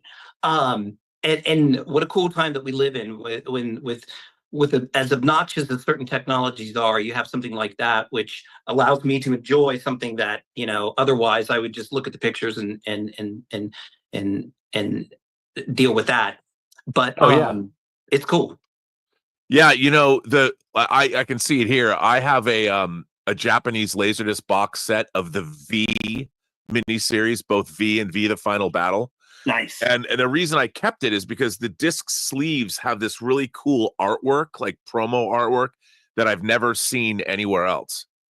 And it's great, like paintings. I mean, and there's a book. There's a booklet in there that has the like a genealogy of how all the characters relate to each other. I mean, it's they Really? Oh yeah, the Japanese are. I should go get it. The Japanese are. I have to walk all the way around. I can't just get up but I mean, I could get it. But the Japanese were fanatical about laser discs. You know, they loved. That's why I look at these, and sometimes the artwork was very different, and it's great to going back and getting that stuff. But that if you're gonna have a Star Wars box set, that's the box set to have. I mean, that was, and I'm sure the Japanese didn't have the fucked up missing 4 minutes or 4 seconds. It's 4 seconds. The only Japanese Laserdisc I ever owned was a CAV version of Return of the Jedi. Yeah, was it in a white sleeve? Yeah. Those are the very first letterboxed versions of Star Wars that came out. And I was the cool kid in class because friends would come over. I'd be like, watch what happens when Darth Vader lifts up the Emperor and the Force lightning is coming down on him. And I'm doing frame by frame, and they're like, you can see his mechanics and his biomechanics mixed with his body. Did you ever go to the end of the last disc on that set? The end of the disc had examples of all 3 Star Wars movies letterboxed and panned and scanned. I did not realize that. Yeah, it was a lot of people didn't, but after the credits were over, they went back and they showed you the difference in the letterboxing of the Empire and Star Wars as well. I sold my set off because I got a hideously, when I bought those 3, they were all $150 each to get them in the United States. And I think I sold my set for $1,000. And then but I still have, I did acquire another version of Star Wars. So I have the original that to this day, those discs are considered the best color. The color timing is the most accurate. Like when people talk about doing the despecialized versions of Star Wars, right. They use those Japanese, that set from Pony as the definitive color grading. Like that's how Star Wars is supposed to look, because as the films have become, they don't look the same anymore. The color timing is different. The special editions made the color timing different. So it's all over the place. Yeah, those laser discs are the definitive look to Star Wars. So thank you for fitting me in next week if that's possible. I only need 10 minutes. I got a little something to show. Yeah, well, it's gonna be a lot of fun. Yeah, I'm gonna publish a schedule if people can, because I can't. There's so many people who want to do it. I can't just like move people around. Right. But I don't know how long people will stay. So we'll it's a long time. So if people want to get in and they can wait, they can come into the waiting room and hang out. So, all right, good to see you, man. All right, always a pleasure. Good to see always you, a pleasure. Brian. Good get with that Evel Knievel, a lunchbox. Rob, we have a super chat. Don't know if it's a question that's something you want to address in public. It's HoopBaby7 sends $5. Did you and Campia have a falling out? Seems like he was throwing subliminal digs at you, Robert. Not at all. No, I mean, but he would throw digs at me into my face. No, I left the show to go do True Noir. There was no way. And to be honest, I thought I would go back to the Campia show by now. Unfortunately, it took us so long to find a lead for True Noir before we found Michael Rosenbaum as Nathan Heller, because other people, the way it works in Hollywood is you go after a lead, you make them an offer, and you see if they accept it. And the people we were making offers, some of them didn't get to us. We made offers to people that just never even returned our calls. Right. And so it got to the point where I'm like, okay, well, rather than make offers, because I was recording all of the other actors, but I didn't have my lead, who's in literally 300 pages of the script. So I said, we'll just do it the old fashioned way. We'll throw it out, say we're casting. Mm-hmm. I needed to find an actor who had some kind of name recognition, because otherwise I couldn't find an unknown. It wouldn't have helped sell the show. We had to find somebody that people knew, but I also needed somebody that was really good. So there's 25 principal cast members of True Noir, but Michael Rosenbaum is the only person everyone else I went after, because I'm like, I want this person, I want that person. Like I knew I wanted Katie Sackhoff, so we would go and get her. But Michael Rosenbaum, we did it old school, and he auditioned. Right. And I'd asked my casting director, I said, I don't want to know I don't want to know the people that I just wanted to listen. Right. And for Michael Rosenbaum, I'm like, that's the guy. Now I'll ask you, Roberto, you're one of there's a very few people who have heard full episodes of True Noir. Yes. Very I didn't few want to say people. anything because I know you wanted No, to keep it on Major the Chai has, and you have. I have. So I would listened. ask you, what did you think? I thought it was fantastic, and I appreciated the fact. First of all, there's audiobooks and there's audio dramas, and to me, there's the audio drama makes it so much more engaging, right? Because you have all the different voices and whatnot. Whereas an audiobook, you have basically the same person doing all of the voices, kind of thing is typically how it goes. But then the incorporation of the music and the effects and whatever you've done with the surround sound. I mean, ideally, you want to be listening to it with headphones because it does create that sense of space of being right there. I want it to be like a movie that you're like, is this a movie I'm not seeing? Right. And yes, that was so. No, I thought it was fantastic, and I thoroughly enjoyed it, and I can't wait to hear more. So yeah, I'm very proud of you of the work you've done, and I hope it's a raging success because it deserves it. I hope so. And wait do you hear, because the story's really complicated. It is. And one of the things that I was worried about is the complexity going to play? Mm-hmm. But I think it does. I mean, I'm now 5 episodes in. I'm editing the 5th episode now, and I think it really plays. I think people are going to really get it. What I just am all the different actors are so entertaining in my mind to listen to. I know, it's great. And complexity goes with film noir. I mean, I remember the first time I watched The Big Sleep. I think I had to watch that movie like 4 times just to kind of get us and read about it and stuff, just to kind of follow the thread, right? So it is part of the genre. Maybe we've gotten too used to our media not demanding more of us, right? But I think that's part of the charm of it, is that they are complex stories. So this one's it gets really complex, and that was the thing, is making sure people followed the story. So I'm still tweaking what you heard. That's the one thing that I would say. You can't just be playing it in the background. This is something that you actually have to be paying attention to. I think some folks, I guess if you're driving and stuff and you can really be paying attention to it, that's fine. But it's not turning on Netflix on the background while you're doing something else. No, it really does require your attention. Yeah. I'm glad to hear that. And the music score I'm really proud of them. Oh my gosh. Alex. No, the whole thing is just fantastic. I really appreciate all the. You can definitely tell that it's more than anything a labor of love. So I really appreciate I'm glad. all the work you put into it. So a lot of work. As a film noir lover and a lover of that era of film, it's perfect. I think it's great. I'm glad to hear that. That's and I just got to get it done. Yeah, I understand. Yeah, it's so much work. It's so monstrous. It's one thing to say you're going to do it. Yeah. But then when you get down, there's so many moving parts, and it's just, it's. I hear you. It is. It's plus, with artistic endeavors, it's not about getting to the point of completion. It's about getting to the point of satisfaction, right? At some point, you have to let go.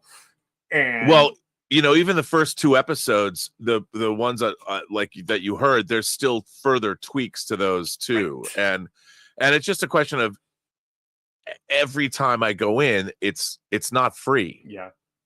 So, and there's things like, I realized when I was editing episode 3 that Max had mislabeled a piece of narration. It was just 2 paragraphs, but we didn't record them. And then I have to go back and technically, every time you bring an actor back, you have to pay for. But Michael was cool. He's like, oh no, I'll record those. Like so he did. Like doing pickup shots, right? I mean, it's the same thing. It's the same thing. And there's so many moving parts, and it's a 300-page script, and you're trying to figure it out, and I mean, and also all the actors. I mean, we're 3 months behind and way over budget. Yeah. So it's just a question of, that's become another issue. Yeah. Yeah. Can I get that? Make it happen? So, well, yeah, but keep at it, Rob. Keep at it. Yeah. Oh, I will. You have to now.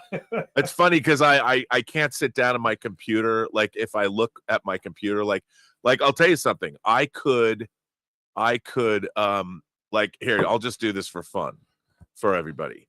So I will show you, like, right now. Now, none of the sound has been here. I'll share my screen and I'll show you, like, right now. Actually, what I have up is this is episode 4. So here, I'll just throw this up because it'll be funny. So you can see, I'll share the screen, and I have to put up, oh wait, I can't. You know what I didn't do? Hang on, I forgot to share the sound. So let me stop the share and go. What have I done? What did I do?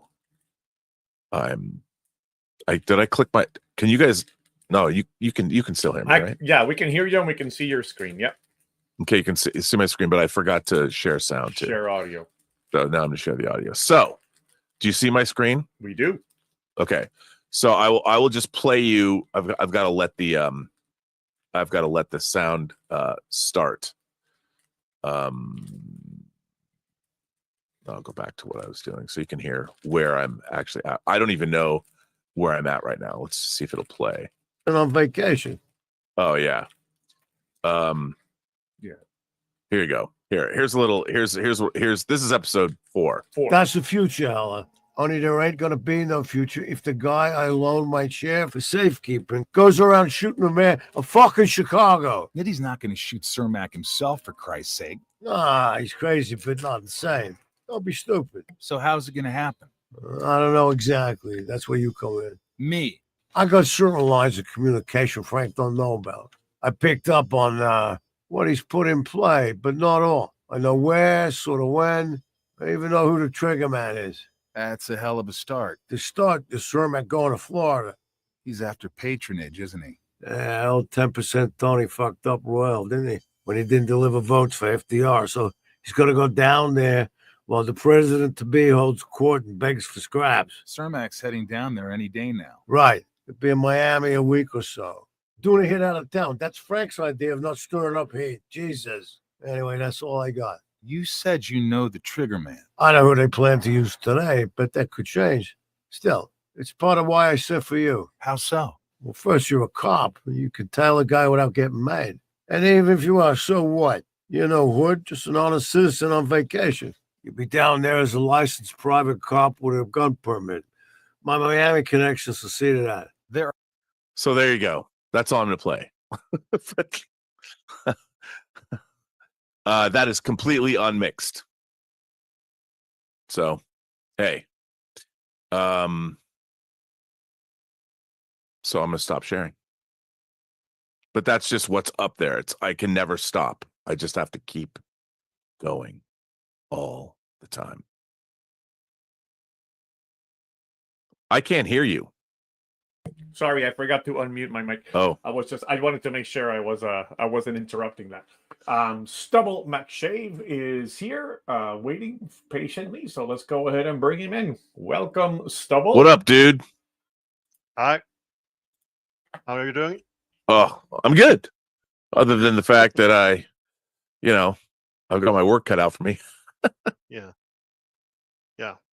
Anyway, I'm rocking my MOC Securities t-shirt.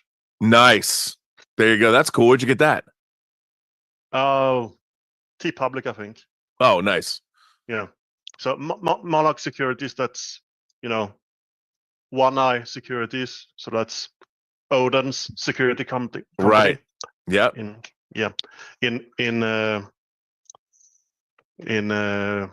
Dresden Files, of course. Absolutely. Yeah. Which I'm slowly but surely working my way I was just rearranging that shelf because of you. I have like a whole. I have the whole shelf. Sorry about that. I thought that you didn't have any stuff, so you need to. No, it's awesome. It's awesome. Yeah.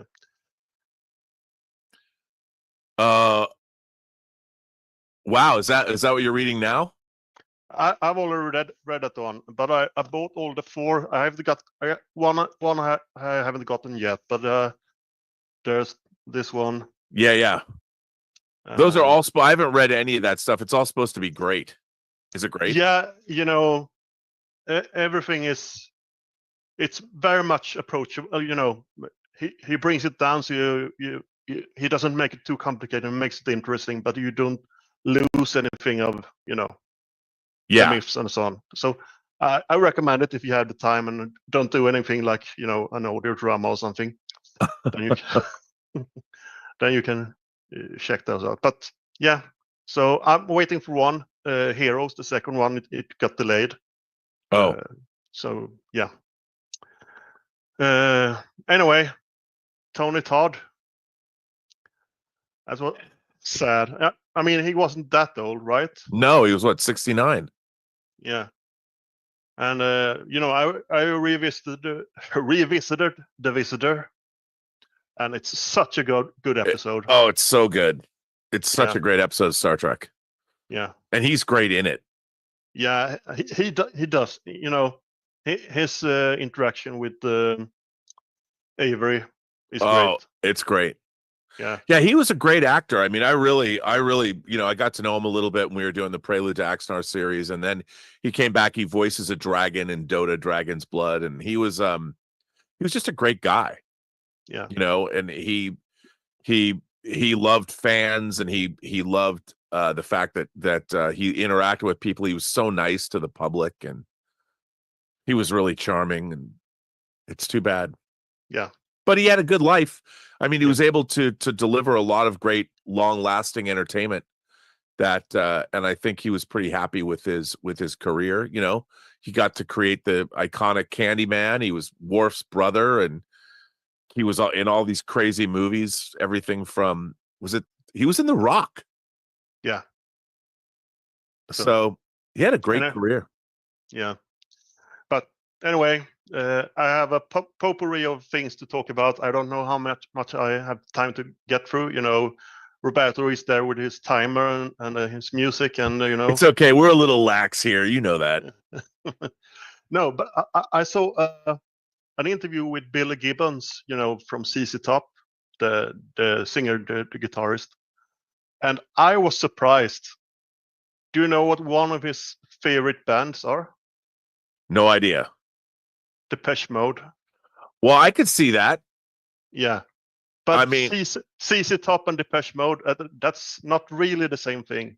No, but I mean, I think that anybody, it's just Depeche Mode's still a cool band for what they are. Even as a synth band, no one sounds like Depeche Mode. No, they're kind of there, and as they matured, their later albums were pretty rocking. They got pretty hardcore in a way. Yeah. Going from Just Can't Get Enough all the way to and get the Enjoy the Silence and all that. Where they wound up. Yeah. They have a great journey. I mean, in terms of their musical output. Yeah. Another thing, I'm really looking forward to the Bob Dylan movie. Oh, with Timothy Chalamet, I am too. I can't wait. Yeah. That time period in the mid 60s, he met, he and the Beatles met, and that was, oh yeah, he influenced them with, poetry and messages in songs, and he went electric. Yeah. After their meeting. And yeah. There was so many things that happened there, the Beatles before, they had the suits, and, they stood and, all the bands were like that. Yeah. Television, they were straight laced, and just from like 64 to 65, the whole scene changed. You got all the colorful clothing and all. 100%. So just like 1 or 2 years, you went from one style to a completely different style. Yep. and I think those mid 60 years is very interesting, and I would love to see if it's handled in the Bob Dylan movie. Yeah, I can't wait. I mean, it looks like it's going to be great. I think Yeah. Timothy Chalamet is pretty great casting. I hope, and Mangold, you know, he already did Walk the Line, so I'm curious to see what he's doing with that. I mean, I can't wait. I love musical biopics and sports movies. Yeah, Two genres you wouldn't think that I would like, but I do. I love musical. They're all the same. Yeah, but I still like them. But you know, I've noticed something about you. You say, "Oh, I like, you know, redheads. I know I love Asian girls. I just think you love women." It's true. In general, and you like movies in general. It is, yes. I like stories. Yeah, stories, but you know, but it's always a particular. You know, I don't like all redheads. It's a particular brand of redheads. I don't like all Asian girls, but it's a particular brand. But just like I don't love all movies, but I like in general. I do. It's true. Yeah, I pretty much find something to like about all women everywhere. I've noticed that. Yeah. Oh, my music. How great. So anyway, yeah, we'll talk about the other stuff the next time. Yeah, we'll be back, and there's something. I don't know. There's always something coming out new these days, but they wrapped Project Hail Mary. Can't wait to see that. Oh wow! Oh, I'm really looking forward to it. I know it's going to be really interesting to see how they design Rocky. Yeah, Rocky is, you know, if they screw it. And what does Rocky's voice sound like? Yeah, I don't know. It'll be interesting. It better be right. Yeah. Anyway, it's always a pleasure to see you. Yeah. Was it next weekend that you had your thousands show? Or yeah, next weekend. Yeah. I got to make some graphics for it, but yeah. Yeah, right. You don't have anything else to do, so it's okay. I promise I won't be cutting anybody off on the 1000th show, so that's going to be all on Rob. True. We'll see you later, Stoll. All right. We got next. We got Kevin, not Kelvin. Kevin is oh wait, but we have a super chat. Let me go ahead and make sure we take care of that first.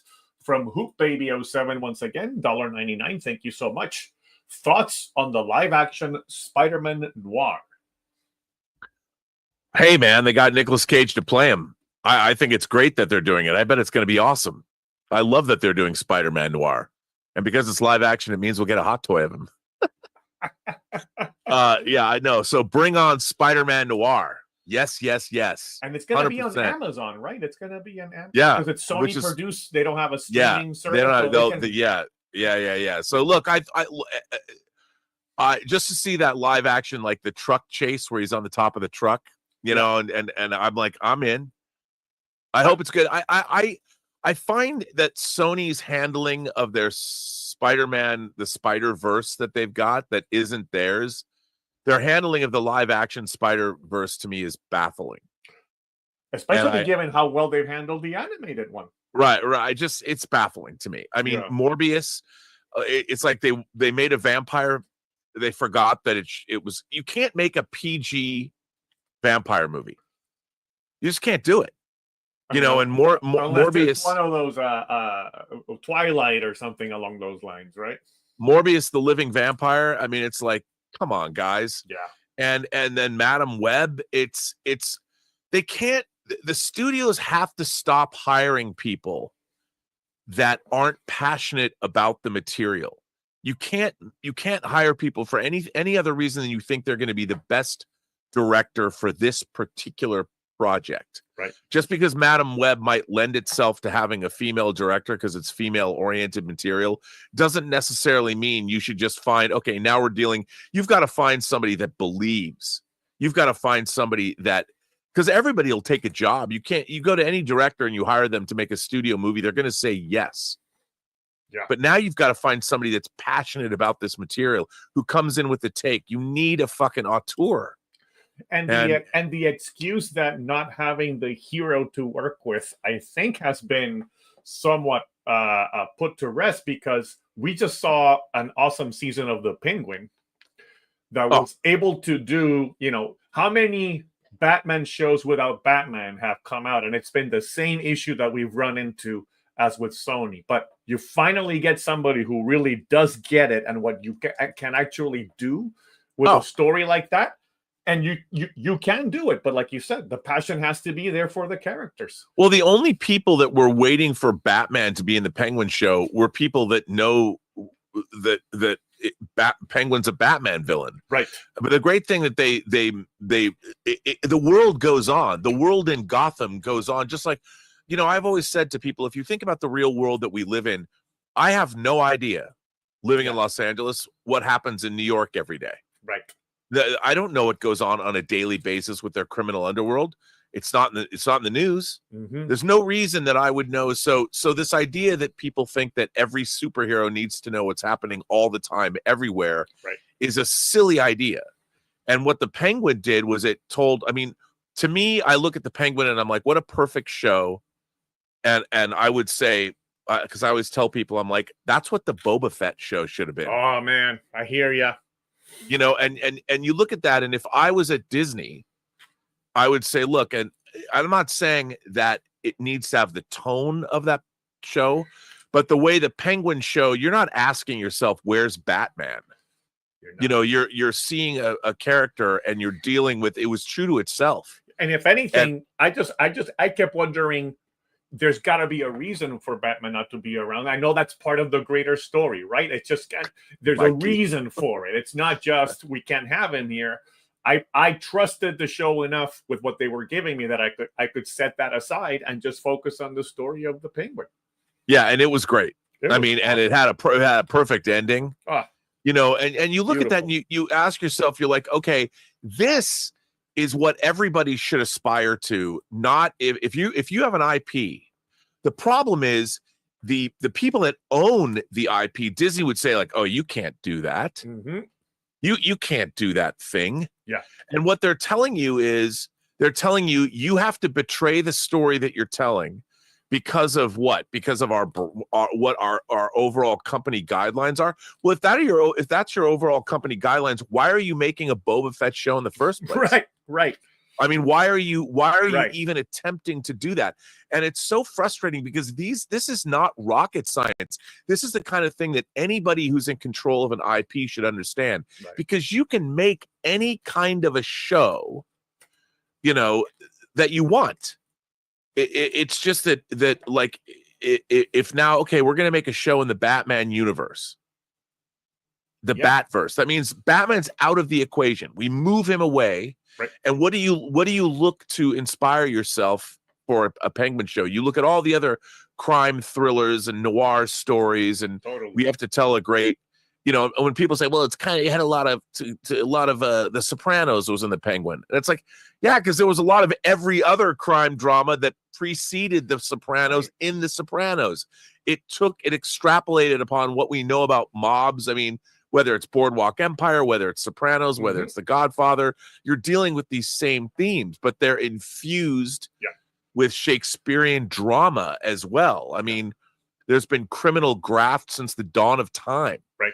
And I think that's what the Penguin did really, really well. And it was not stupid. Mm-hmm. I mean, it was so good. So good. Yeah. And you look at that, and what's interesting is, why is that the exception? I'm like, we've reached a time where we have 100 years of cinema behind us. Yeah. We're 2027 will be the 100th anniversary of the advent of sound in cinema. Huh. I mean, in terms of the release of like the jazz singer. Oh yeah. And it's like 100 years of sound. So why do people make shit that's bad? Like why do we get bad Star Wars? I mean, we've had Star Wars for almost 50 years. We know what works. Why is Star Trek bad? Why does any IP have things that are bad? Yeah. Because the people that are being hired to do these things aren't qualified, or they have to deal with corporate thinking, that is diametrically opposed to good storytelling. And it's not rocket science. And Matt Reeves is a smart guy. And the people that he hired, his showrunners, smart people, they knew it was up and they had complete control and they went and made the show they wanted to make. Yeah. And the thing is, you can also look, whether you liked it or not, The Peacemaker was another very satisfying show in a very different way. You know, because James Gunn had control over it. It's an auteurist vision. And look what you get. Yeah, I hear you. And there's some people that didn't love the Penguin. I understand that. But at least those people can recognize that what they're getting was something that was worthy of their time and attention. Look, I didn't love Shogun as much as I wanted to, but it's still really, really good. I didn't love it as much as I love the original Shogun. Yeah. But I did love it. It was handsomely mounted. I liked all the actors. Anna Sawai is my new celebrity crush, even though she's in her 20s. What can I say? Or maybe she's out of her 20s. I don't know. Yeah. But I did love that show. But still, when we get great TV, it's really great TV. Right. Although I have to say, I was really looking forward to the Cross TV series, the Alex Cross show. That's out already. Are you not enjoying it? I haven't seen it.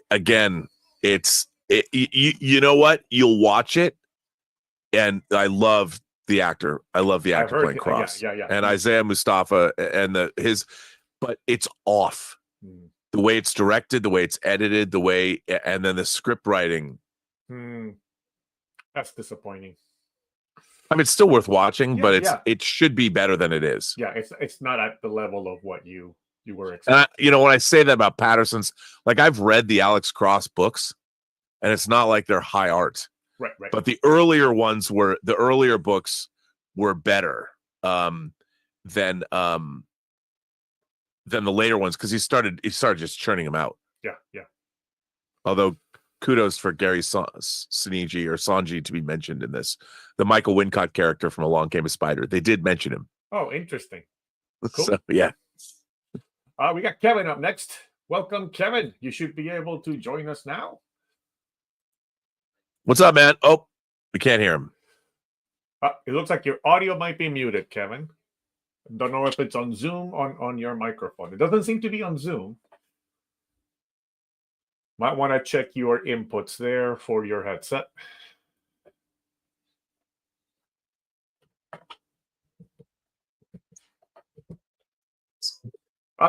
Hello? Yeah, we can now we can hear you. All right, there we go. What's up, dude? How you doing? I'm hanging in there. It's been a while. It's been a while. How are you? Good. Oh, do I have feedback here? Hold on. Nope. You sound good. Okay. Sweet. Oh, I was testing something and it came up. All right. Awesome. You know what? I was gonna say I'll just start off this because I didn't really have much to say. We've been moving, and so when I was going through this, I found this. This was my wife's, and I have no idea. Wow. I think she's a closet Star Trek fan. I would say that's evidence that is the case. I have no idea what this is. What is the picture that's underneath Kirk? It's let's see here. It's like a card. I don't. Right. Okay, I see. So yeah. Yeah, it says it's some 25th anniversary commemorative cachet postmarked at the Star Trek Enterprise station in Hollywood. That's stuff from 1991. Yeah. She from Paramount Pictures. Huh. But yeah, so I found this. So I've been giving her a hard time because she absolutely hates Star Trek. So I have no idea why she got that. Oh, she was just telling you that. Clearly, she was lying. She was lying to you all these years. I think so. But now you've got something you can give her shit with every time you talk about Star Trek. Every time. Yeah, so honey, you hate Star Trek so much you have a commemorative 25th anniversary picture of Kirk and Spock, framed, no less. I know.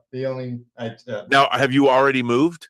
We are. Yeah, we've moved. You look like you're in a new venue for you. Totally new house. We moved actually to outside of Wilmington, North Carolina. Nice. So I'm in Leland, North Carolina. So yeah, we wanted to be by water still. So we went from one coast to the next. Wow. So, yeah. What was that like? Moving coasts? Well, originally it was going to be me driving my son to school, and so just like a boys' road trip. And my job came up where I could transfer, and so I transferred. And so we took a little bit of a detour after we dropped him off and went south and ended up here. Nice. So, Where's your son going to school? He's at Penn State. Okay, cool. That's right. That's so, right. Yeah. So we drove. Yeah. So he's a bit closer. But yeah, we just what's the biggest difference in the region change going from one coast to the next? What is the thing that you recognize, or has there been something surprising or different being on the other coast? Not really. I mean, we're so laid back. I don't know. This is a kind of what I've heard, and when I talk to people, it's pretty kind of a laid back part of this part of the country. There's a lot of transplants here, just like where you are and where I was in California. The transplants, where I was, they tended to be from San Francisco or Los Angeles. The transplants here tend to be from the Northeast, so New York. Oh, wow. Okay. New England, stuff like that. So there's a lot of, when I look outside, all the license plates outside are Maryland, New York, Connecticut, New Jersey. So there's not a lot of folks around this area. We're in an older community. It's a new community, but older folks. We're probably the youngest people, and we're middle-aged. Wow. Okay. Which is fine, because we're really quiet, and we like to relax and just chill. So the only difference right now is, I'm at the same job, so I don't have to really worry about that kind of stuff. I got here in late August, early September, so I didn't really have to deal with the humidity too much just yet, but the humidity will be a little bit different here than where I was, where it was 65 to 75 year round. But still, we're right by a couple of rivers that take us right to the ocean. I'm literally 20 minutes from the ocean now. Wow, nice. Yeah, it's Can you get in like a kayak or a boat in the river and take it out to the sea? Yes. Yeah, it's a little bit of a hike to do that, but we're probably going to get a boat, and we're going to take it out there. They have what they call the intercoastal waterway here. So they have a couple islands that divide the ocean from the mainland part. So they call it the intercoastal. So you can kind of float around in there and whatnot. But we also have our stand-up paddle boards too, but I think my wife's a little weary on that one because there's gators everywhere around here. So probably not going to do that too much. Should never stop you. Come on. Well, we have a couple of gators like in the ponds right outside. So it's kind of an interesting thing when you see them posting up on the side there, but they don't really bother too many people. But I guess you get too much into their territory. You got a little dog or something, they might kind of fiddle around with you. But it's been pretty good. We've been still. I still have a bunch of junk sitting around. Like you can see my cabinets here are like half empty. I still have stuff everywhere, and just kind of getting the house all fixed up and whatnot, how we want it. So it's a new home. So there's not much we had to do with the actual house, which is nice, but there's just a lot of stuff that Do you have a basement? No, we have an upstairs, which we didn't want a 2-story house, but the upstairs is just a big great room. But in the back, it has a room with a full bathroom. So when my son comes home for the summer, he can it will be his apartment basically. Oh, that's cool. Yeah, it's cool. It's nice. It's a nice little spot. We really enjoy it so far. So, and I'm pretty close to work, and so that's all working out. But I didn't have really too much. I did want to ask you one thing. You were mentioning on one of the shows, I think you were on something else before, and you've mentioned it before, the Legends of the Galactic Heroes. Oh, yes. And you were right. It is extremely expensive to buy the Blu-rays, and I didn't really want to get Crunchyroll. If you can find them. Yeah. Sentai Filmworks. See, and now there's a remake. Okay. There's a remake which isn't nearly as it's not bad. I just don't think it's as good as the original. But I wanted to know, do you have the books? Because I noticed that they do have books. Yeah, I don't. The series is based on 10. Right. Yeah, it's 10 science fiction novels. I've never read them. Okay. And I don't think they've ever been released in English. Okay. The books? Yeah. Have they? I'm looking at them right now. Yeah. Oh, I didn't know that. Yeah. It looks. Oh, yeah. There's a translator, so they've been translated. Oh, I'd love to read the books because, Okay. but the I just show's want to know. the show's really incredible. I mean, it really is incredible. And I've often wondered, like, a lot of the times the Japanese rights to bring things to America are really hard to get. I mean, there's a lot of different entities involved. It's never, I mean, Sentai Filmworks, who put it out, they only put out the one box set, you know, and it was $800 to get the whole set. And it's the 110 episodes of the original show. It's like 56 episodes of the prequel show they made, and then the movies. And it was ridiculous. I mean, I first found the show because somebody at an anime shop, I was looking for something I'd never seen before, and I told people what I liked, and they said, "Oh, watch this." And there's a movie, a 2-hour movie that was the first time I ever watched it. And I was like, this is amazing. And then they said, yeah, this is a movie that takes place kind of in the middle of this whole series. And I could never find the series. And then I found bootlegs from Hong Kong, and they weren't expensive. You know, they're like $20. I got them at a convention, and they were DVDs. And but the subtitles were in English, but they were shitty. They were not good subtitles. But you can find the show around airing places. Like, I think Crunchyroll had it at some point. They do. Yeah. Is the movie worth watching just to wet your palate? Yeah, I mean, there's 3 movies. It depends which one you. It's something in a Sea of Stars. It's called that one is good. One of them is not good. Okay, but it's hard. It doesn't give you a lot of context. Oh, okay. So everything's out of context. It still works. And another problem is, a lot of people. It's an original video animation, an OVA, so the animation is not as polished as what people are used to, and they started it back in the 80s. So if you grew up watching Star Blazers or something, it's not going to be hard for you to get into. But a lot of people sometimes have a little bit of difficulty. But if you're open to it. With the animation, what did you think about that Requiem for Vengeance mobile suit? Did you watch that? I haven't seen it yet, but I saw a couple of clips from what it looked like. It was amazing. But I don't know about did you like how are the mobile suit designs? I thought the mobile suit stuff was fine. Some of the movements, I thought it was kind of the same thing they have with Godzilla issues. Sometimes things moving faster than probably what they would move, but that's kind of how the mobile suit stuff is. It's always some of the series push the limits. Some of them are more realistic. Yeah, I don't mind. I mean, for me, it's Gundam is always about the story. Yeah. I thought the story was good. I didn't think that it was breaking any ground. It's something, you know, so. Do you know if it's in the Universal Century? Is it a UC? Is it in continuity?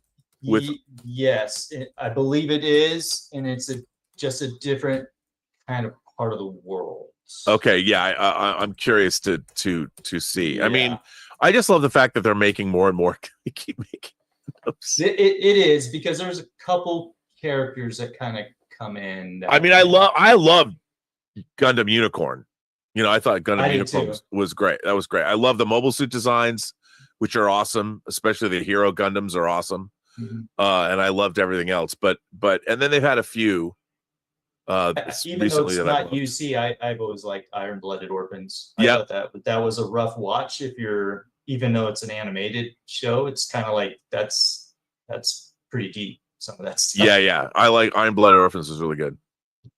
Well, nice to talk to you, and hopefully I can get on again and when I have my house kind of all set up. Well, congrats on that move too, by the way. Yeah, congrats on the move. And actually, from this point of view, it looks like everything's in order. So you don't have to worry about joining us if the house is still a work in progress. And you can possibly give my wife a shit yourself, because she's flying back to LA right now. All right. Well, take care, Kevin. Great to see you as always. All right. Great to see you guys. Thank you. All right, Rob, we have come to that time when we say goodbye to our friends on YouTube. And we goodbye, friends on YouTube. Continue the chat on the Zoom call. So is there any announcement? Actually, before we do that, we have a couple of super chats. Might as well read those out aloud since folks have given us some funds here. So for $9.99, Hoop Baby, once again, thank you so much. He says, final question. How could we make a live action Dragon Ball movie? I feel like making it a Journey movies trilogy like The Lord of the Rings could work. I appreciate you. Hope you're doing well, and God bless. Well, look, I think translating anime into live action is difficult.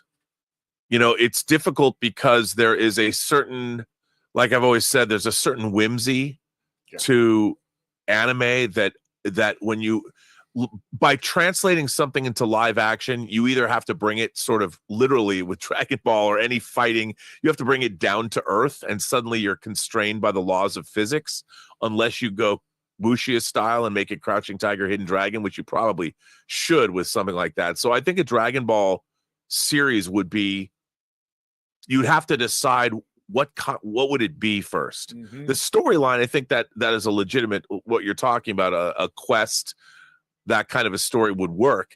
It's just a question, I mean, how much fealty are you going to have to the original anime? And I think it's hard. I think that's a problem with translation. Just like, look, we saw what Space Battleship Yamato Star Blazers looked like translated into live action.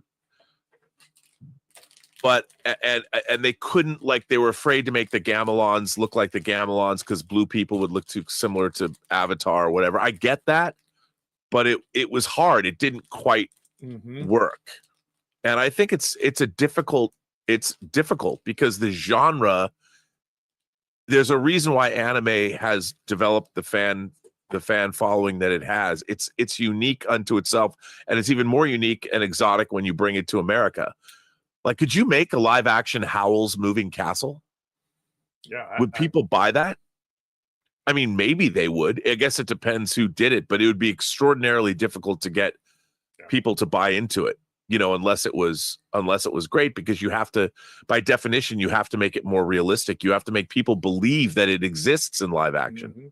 Well, and the fact that most of the live action attempts have been, I mean, I know there have been some that have been through the US industry, but most of them have been through, you know, the same anime studios that have done the animated versions, or studios in Japan and other areas where it's so much part of the culture. And even those studios have had trouble converting it to live action. Yeah. I mean, it's really difficult. I mean, they keep talking about making a live action Gundam movie. You know, Pacific Rim came closest. I mean, I love Pacific Rim. It worked out. But it's still really, really hard to do that. Right. Yeah. Well, but thanks for the question there, Hoop Baby. And then we have $2 from 1001 Johnny. See that Twitter post comparing LOTGH to DBZ. So something. Yeah, Dragon Ball Z and Legends of the Galactic Heroes. Oh, okay. I did see that. It was very interesting.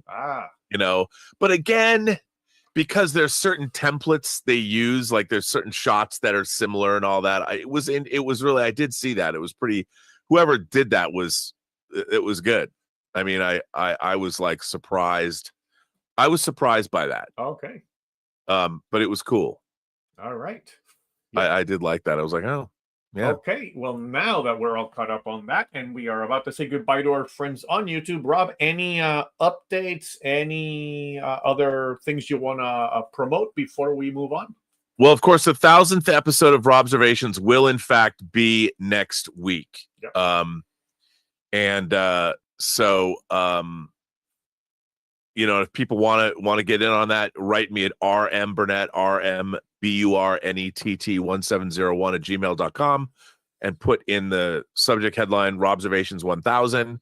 And if you want to come on the show, it's all about you guys. And so that's what we're doing. And also True Noir, the update is we were going to start releasing it yesterday, but we've decided to wait until Mike wanted to wait until all episodes were completed, so he didn't run into any production snafus, which I can understand.